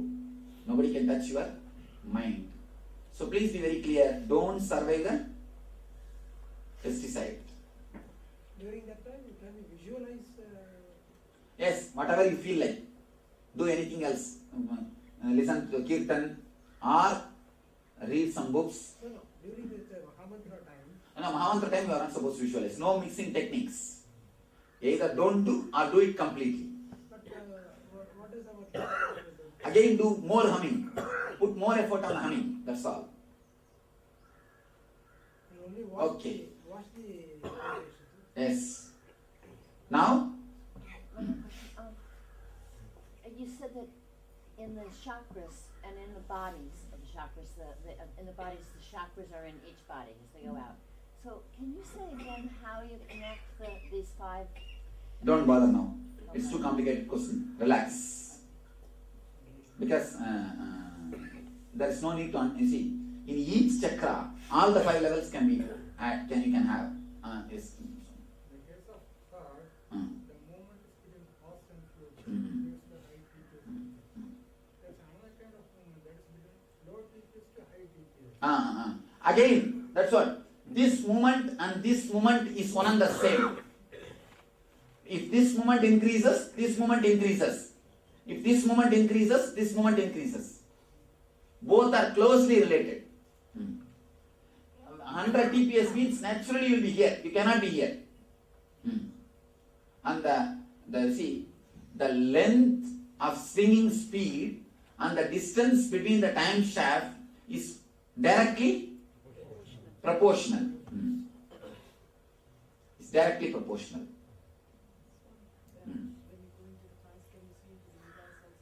Yes, I can see. What do you want to know? Swamiji, we should call this universal law of spirituality. Yes, Nitya Darshan.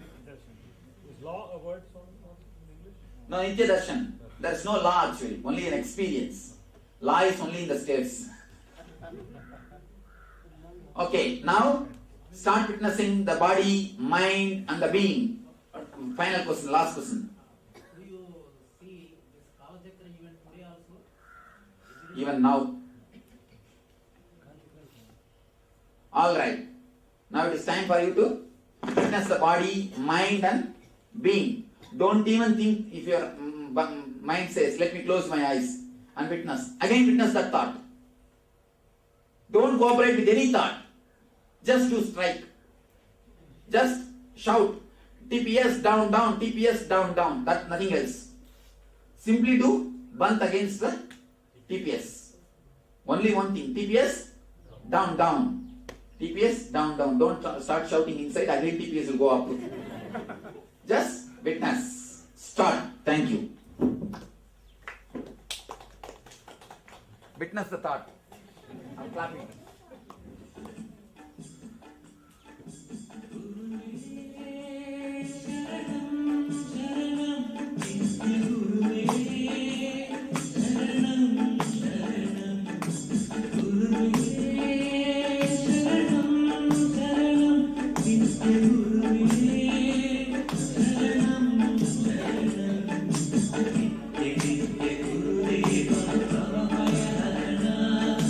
So how many of you are continuously doing? Come out with your questions and the experiences. Let us discuss. Once you start witnessing, that thought is stopping. That's what is right thing. Just be in that same state. Witness the witness. Witness the thought that you are witnessing. That will be going on happening in you. Witness that. Swamiji, once you witness, like you feel like you can hear the sounds everywhere around and minute sounds also, even past someone walking that side. But that time the thought is coming, okay, someone walking. No, the thought coming that someone is walking. Witness that again. Again. But that is Again witness. That is right if you have a feel like everywhere, like at present, like things are small sounds coming everywhere. That's what. Witness. When we walk, Create the space. when we walk, we witness our own walk. Yes. We witness ourselves. Then naturally you will see a special grace will happen to your walk. All your movements will slow down. All your movements will slow down. That breathing is coming to stop. Next, that is what we are going to do. Next, that is what? Prana. We'll work on prana, but before that, we will first finish the Anna. But witnessing is Actually, never ending. 5 days we should take up. This program should be done in 5 days. Somehow I was not able to arrange. Each day we will just witness one kosha, nothing else. So Swami, when witnessing, there's a point where you witness and then you go back to the Thoughts. When you remember, again come back. Don't create guilt. Witness that you missed. It's Even the thought, I missed, witness that. Never say it's unending. It is going to the end. You don't have patience that much. When simply you will fall to 0 TPS. But till you fall to 0 TPS, you feel that it's unending. Unending. It's not unending. It is not unending.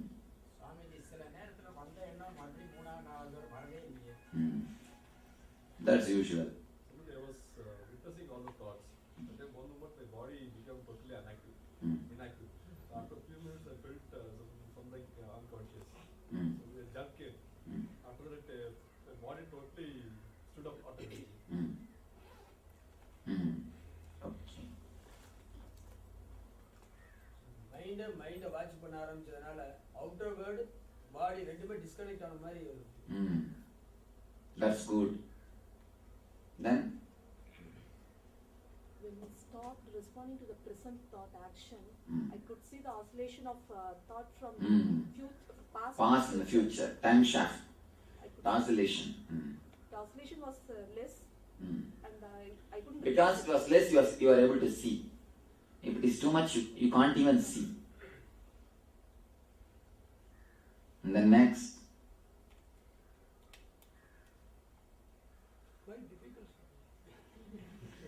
Again witness that thought quite difficult. That's nothing but one more thought. Witness it.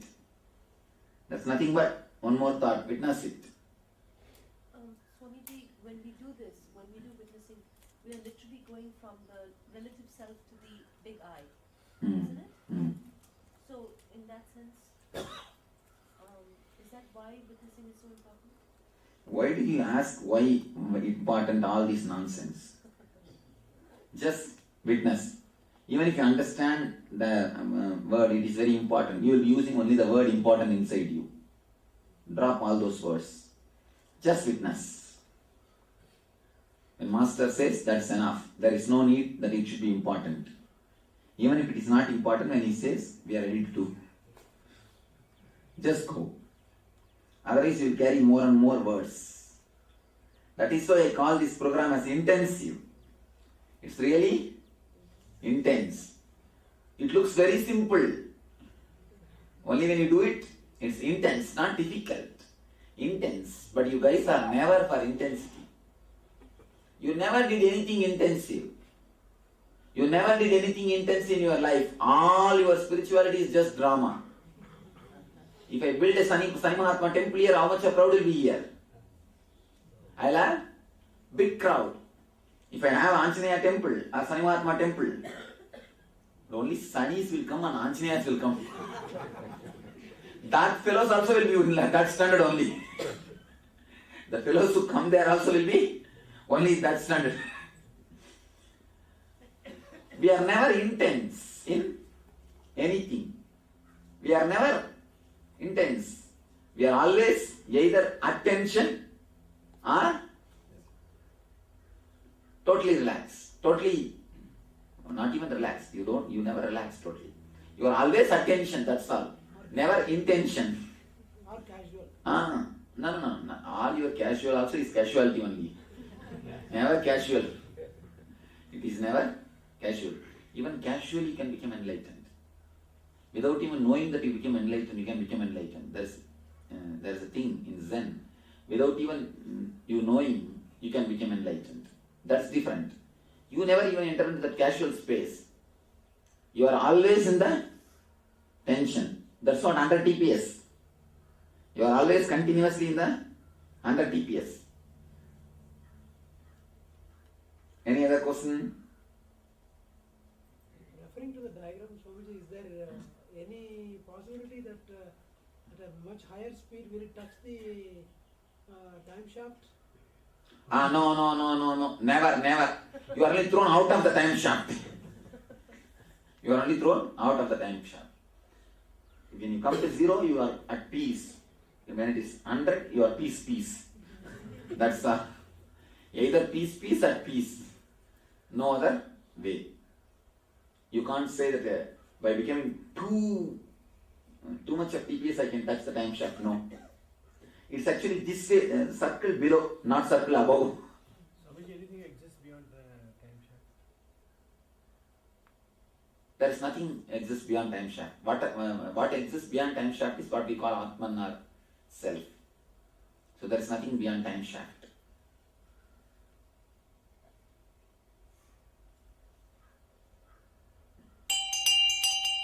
Wake up call. Next. Swamiji, as you said, when you go very close to the time shaft or at that point, your future can be Seen. altered by your you itself.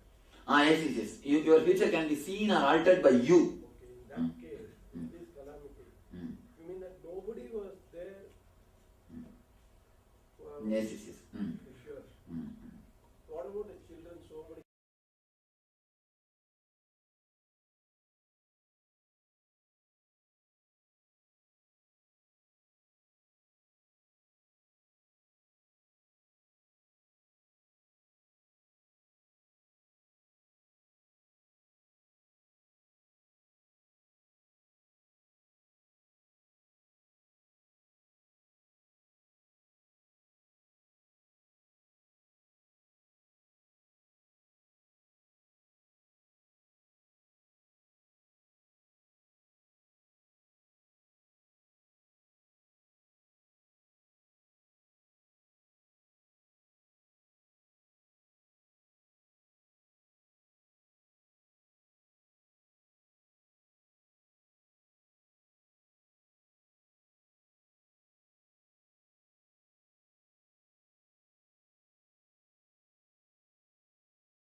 As the earth turns inward during the divine Chaturmasya, while prayers rise like incense through the heavens, and when even gods observe celestial silence, a divine anticipation stirs in the heart of creation. As the universe prepares to explode with ecstatic joy, for the impossible is about to become possible. The unborn to be born, the teacher of the Gita, the liberator of the worlds. This is no ordinary day. This is Janmashtami.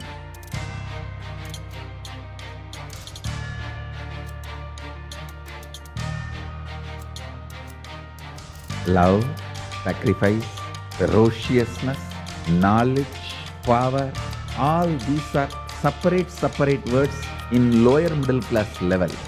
In the peak of pure consciousness, all these are Ananta Kalyana Gunas of one being, Krishna.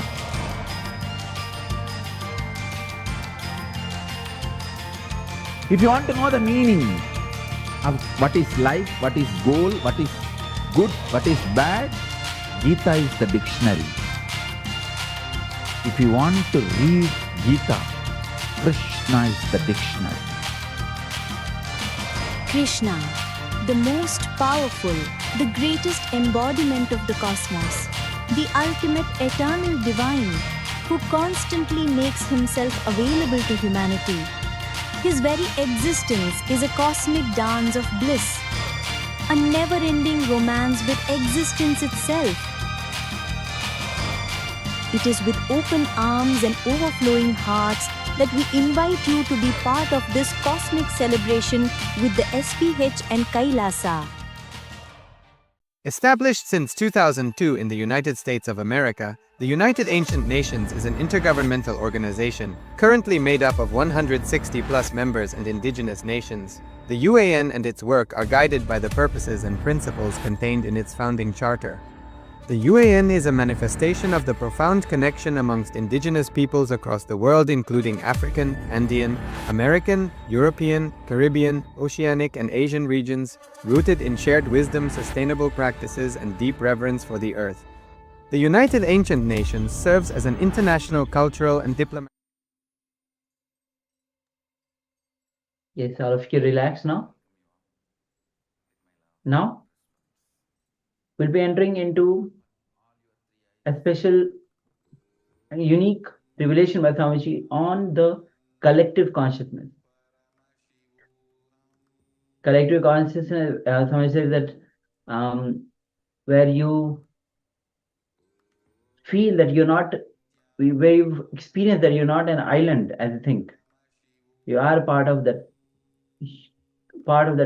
collective consciousness. So let's come to the space of listening and let's enter into this revelation by Swamiji.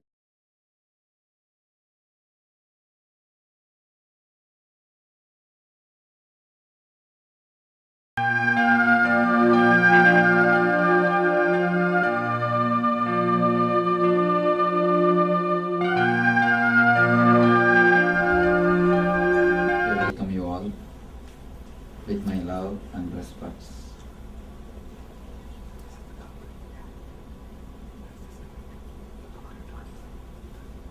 Today's subject is collective consciousness.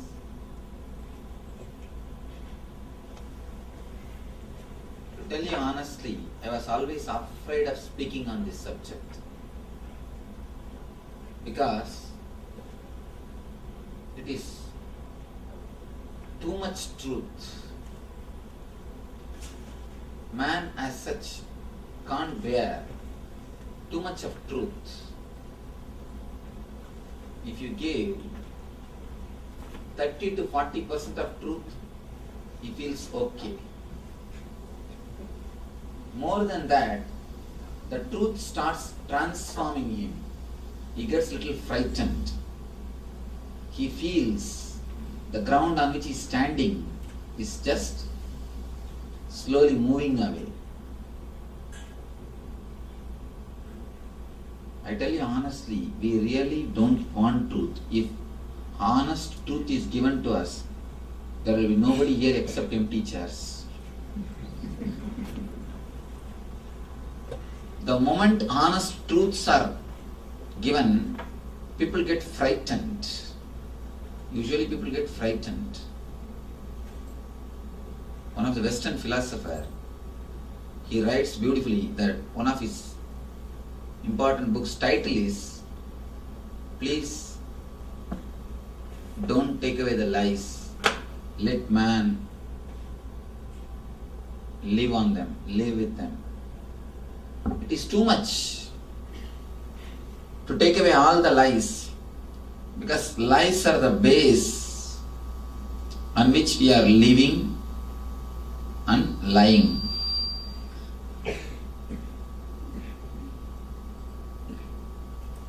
Again and again, why do you think you want to hide your body with a makeup? You do not want the truth that you become old. You do not want the truth to be known to everyone. Why do you think again and again dress up in a very color way? And we know for sure all our beauty is just based on the clothes. Not in one way, look in so many ways. First of all, why do you think there is so much of social courtesy? Before starting, we respect each other. When we see each other, we say, nice to see you. If you really feel nice seeing somebody, your whole body will express. You don't have to say it. Why are we trained to say it? We know the truth is something else. We have to hide and we have to do something. In so many places, neither in the verbal language nor in body language, we can't afford to be truthful. And the truth straight away gives you enlightenment. I tell you, the moment you imbibe any single point of truth or any one dimension of truth, in any way, if you catch only one idea and imbibe it truthfully, honestly, there are so many thousands of ideas. Vivekananda says beautifully, if you memorize the whole library also, nothing will happen to you, except your head becoming a little more big. But if you catch only one idea and try to imbibe it in your being, experience it in your life, your whole life will be transformed. Even a single idea, some one idea. In Tamil Nadu, South India, beautifully they describe 63 enlightened masters' life. There is a book called Paramashivoham. In that they speak about the 63 enlightened masters. If you see their life, there are some masters who have not done anything. Nothing great has happened in their life. All they did is they plucked flowers and offered to some statue of God. That's all. They plucked flowers from garden and offered it to the statue of God. Nothing else. But they achieved enlightenment. It is not what you do is important. How much you are honest to that activity. When they did that, of simple plucking flower and offering to the God, they felt it. They are offering their whole being. They were true. They were honest to that whole action. Now we also pluck flower every day and do all possible things, but we don't get enlightened. all we get is only little more expense to maintain the garden. Why? Because there is no honesty in our action. When I say honesty, truth in your action, when they pluck flowers, they pluck remembering for whom we are plucking, for whom I am taking, for whom I am offering. When we pluck, we are thinking of something else. We are thinking of somebody else. And usually I have seen the people who are doing these regular rituals, whenever they do their rituals, they will be thinking of something else, either office or something else. I have always seen, that is why they finish quickly and escape from that room. I have seen the people chant these 1008 names every day. This Vishnu Sahasranama, Devi Sahasranama, Lalita Sahasranama. All these people, the moment they start chanting, after 3-4 minutes, they will start seeing the number, how much they crossed. Whether they come to 200, 300. Just after 2-3 minutes, they will be waiting when it will come to 900 or 1000. They can't. The honesty or the truth is not there in their action. When these enlightened masters did that, just plucking flower and offering it to some statue, even in that simple activity, there was a total honesty. They wanted it, so they did. They have not done it just for the sake of ritual. They did not do out of fear or out of greed. They did out of their being. Our life is too much filled with lies. From the moment you come out of your bed till the end of your day, if you scan, it is just filled, corrupted by lies. All your smiles, you smile so that that guy will not be able to understand what you are thinking inside. You don't look into each other's eyes. Why? You are afraid that he will read your mind. Because you can show a big smile in your mouth, but in eyes you can't hide anything. In eyes things can't be hidden. Eyes are just open doors to your being. They say face is the index of your mind. I say eyes are the door to your mind. Straight away you can see what is inside.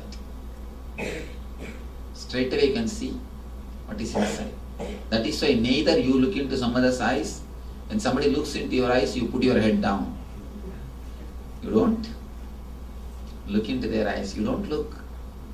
Because many times you are saying something and thinking something. One great philosophy professor, he asked me, he attended few of my discourses and he lived few days around me.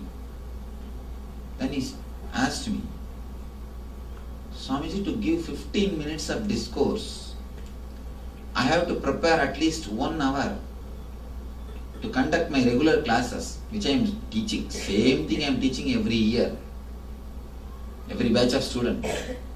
But for that itself, to give a 15 minutes of class, I have to prepare at least an hour. Every day I am seeing you, day in and day out, somewhere or other you are addressing. Sometime 2-3 discourses. Today also, noon time we had another discourse in Oracle, the software company. We had a discourse, Time the Ultimate Thief is the second discourse. He says, time in and day out, continuously hours together you are speaking. And I know for sure you have no time to prepare because I am living around you. I am seeing your routine. How are you continuously able to speak? How are you continuously able to give the ideas? I need at least an hour of preparation. This is the answer. Actually, if your inner chattering is honestly what you experienced, inner chattering means your thinking. If your thinking and experience is one and the same, you don't have to prepare. Just open up. Whatever comes out is your experience. It's like if somebody asks your name, do you prepare? Or do you carry things to tell that? No. It's your experience. If something has not become your experience, you have to prepare to deliver a lecture. Be very clear. If you are preparing to deliver a lecture, or if you are afraid of public speaking, be very clear, you are filled with lies. Why do you think we are afraid of public speaking? We are afraid that we may speak what we are thinking. Nothing else. All our fear is, we may just spell out what is going on inside. Without our knowledge, we may just spell out what is going on inside. The only difficulty is, we know so much of garbage is going on inside. Dirt is there inside. Suddenly something may erupt out. Suddenly something may come out. That is why first you need to prepare what you should say. Then you should prepare how you should say. Then you should see that you don't say something else. Then you should be very clear, you remember one by one all the points, next. Otherwise, if you don't remember some one point, you may start talking on your own, which is going to be the truth of what you are thinking. So all our preparation is just to hide what we are thinking. Be very clear. If you are a speaker and you are preparing for your speeches, be very sure what you are speaking is a pure lie. It has not become your experience. It is not become a truth of your being. It has not got internalized in your being. It is just memorized and vomited. What do you think? We prepare so many courteous words. Again and again we say, nice to see you. It is so nice to be around you. It is so nice to spend time with you. Just after that you will say, can I move? It is time. Even though I wanted to spend some time with you, I have some urgent work. You know what you are thinking. A small story. One teacher was walking in the corridor of a school. Students were all greeting her. She simply nodded her head and started telling under her breath, same to you, same to you. One of her colleagues asked, why you don't greet when kids greet you? You just say same to you, same to you. And she said, after all, I was also a student. I know what they are thinking in their mind. What they are thinking in their mind. So whenever you greet, just be aware, underneath your greeting, what is the thoughts going on? What's your thoughts? Just be little aware. How many times you have to edit when you speak? And I tell you, if you are established in only one thing, truth, your inner chattering will disappear. Your inner chattering will disappear. Your thinking will disappear. If you are established just in one thing called truth, If you are completely truthful, you don't have to think and speak. Whenever it is necessary, you can just speak and relax. Why do you continuously think?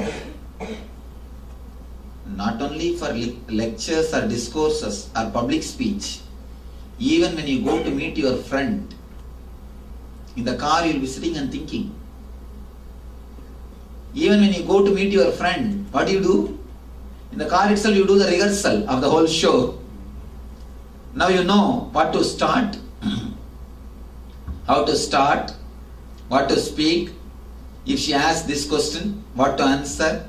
If he asks this question, what to reply and how to take the conversation. You do a complete rehearsal. Practically you do complete rehearsal. When you go there, if he starts talking some other subject, you are lost. You make whole thing mess. That is different. Even to talk to your friend, see, if you have to prepare to talk to your boss, we can understand. It is your profession. You have to be courteous, otherwise you will lose your job. You will lose your job. You will lose your basic needs. That is at least basic need. Forget about it. But we have become so corrupted, even to talk to our friends, even to relate with our family people, continuously we prepare our dialogues. If you are preparing continuously, be very clear, whatever you are saying is lie. Even if you say fact, it is not truth. Saying fact is not truthful. Please be very clear. You can say a same fact with a little bit of changed connotations. It will look like a lie. Or with a little bit of this side, it will look like a truth. Even a lie can be made to truth with a little bit of alterations.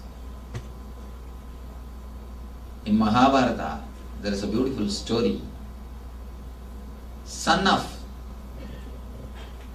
Dronacharya, Aswathama. Dronacharya was fighting against the Pandavas.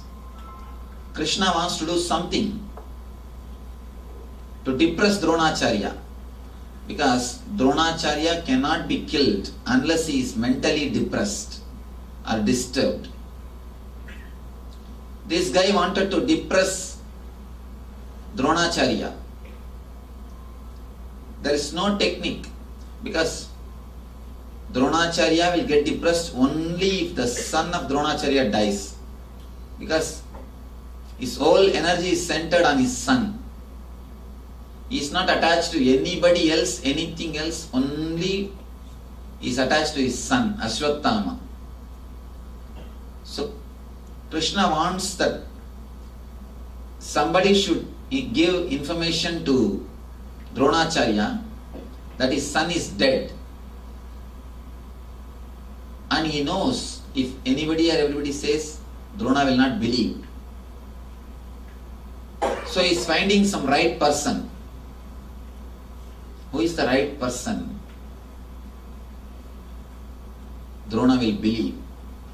Then he understood. Yudhishthira or Dharma is the right person because he is considered to be totally truthful. Everyone believes he is a great truthful person. Satyavadi. He never speaks anything lie. He is an honest man. So Krishna wanted Dharmaraja to say in front of Dronacharya that Ashwathama died. But Dharma said, I cannot say the lie. It's a lie. Ashwathama is still alive. I can't say that. Then Krishna said, all right, Here is an elephant called Aswathama. The name of this elephant is Aswathama. I'll kill this. You just say, the Aswathama, the elephant died. And when you say the word elephant, I'll blow my conch. So that the Dronacharya will not hear the word elephant. And Dharmaraja said, alright, anyhow I am saying after all a fact. After all I am saying a fact. He said, Aswathama Adapunjanaha. Means Aswathama has fallen. Aswathama the elephant is dead. When he uttered the elephant, Krishna blew his conch, and blowing the conch means that you achieved the victory. So when Dronacharya heard this word from Dharma, simply he believed and he fell into depression. He lost all the energy, the Putra Soga. When a son dies, part of your being dies. That is why the Putra Soga is too much. Even Ravana was bound by the Putra Soga. It is too much. He just dropped. And they used that time and killed Dronacharya. Conquered Dronacharya. You see here, if you see this story, Dharmaraja has not said any lie. He is totally factual but not truthful. Being factual is different than being truthful. He is factual but not truthful. He can't be called anymore as honest person. And the story goes, he used to always walk above the earth. It says that he used to walk 2 feet above the earth. It is not actually real. Just he used to feel so light about himself. He used to fly. He used to fly means, you see, whenever you are in ecstasy, you feel like that you are flying. It is not that physically you are flying. Physically your feet are on the ground. But in a being level, you feel like you are flying. So he used to be in that boundaryless consciousness. The moment he uttered this word, even though it is fact, he came down. The story says, he came down and he lost that boundaryless consciousness. He touched the ground. The honesty is lost. The truth is lost. In our life, why do you again and again say, why do you tell again and again to your wife that I love you? If you are really loving, just your body language will show. You have to remain, not to her, to yourself, that you are supposed to love her. You remind yourself. When you use too many words, be very clear, you are speaking a lie. You are covering a lie with a lot of decoration. With a lot of decoration. Speaking truth is very dangerous. Really, I tell you, it is very dangerous. If you speak truth, you can have space in the world of enlightened people. You will have the space in the other world, but not in this world. It is so dangerous. That is why I never wanted to speak on this subject, collective consciousness. I was always postponing, because this is such a great truth. It is just a pure experience. But then by and by I thought, anything truth will stand logical questions and answers. Will stand logical questions and answers. Will stand logical analysis. See, if you wanted to check something, whether it is gold or not, you put it in the acid. You put it in the acid, through that you can find out whether it is a gold, pure gold or not. Acid test, they call it. Same way, if you wanted to find out something is pure truth or not, put it into the acid test of logical analysis. Simply your logic will fall. When your logic falls for it, realize it is a truth. Anything truth will simply destroy the logic. Means your logic will get so tired, it will drop automatically by itself. I thought if it is ultimate truth, it has to stand all logical questions and analysis, all the theories. It must be able to stand. Only then you can say it is a truth. So I decided to bring these few truths, and I will try to present these few truths to you all in this discourse. But an important thing is the question answer. After that, how much you are able to question, that much only you will be able to internalize. See, my discourse is like a reading menu card in the hotel. Question answer is like eating. If you are satisfied just with menu card, it is up to you. Or if you want to eat and internalize it, that is also up to you. Now I am going to present few great truths about the collective consciousness, which may surprise you, or you might have heard of this truth. Whatever it may be, whether it is new or old for you, try to analyze as much as possible. Try to analyze till your logic feels tired, till your logic falls. Try to analyze till your logic falls. First thing,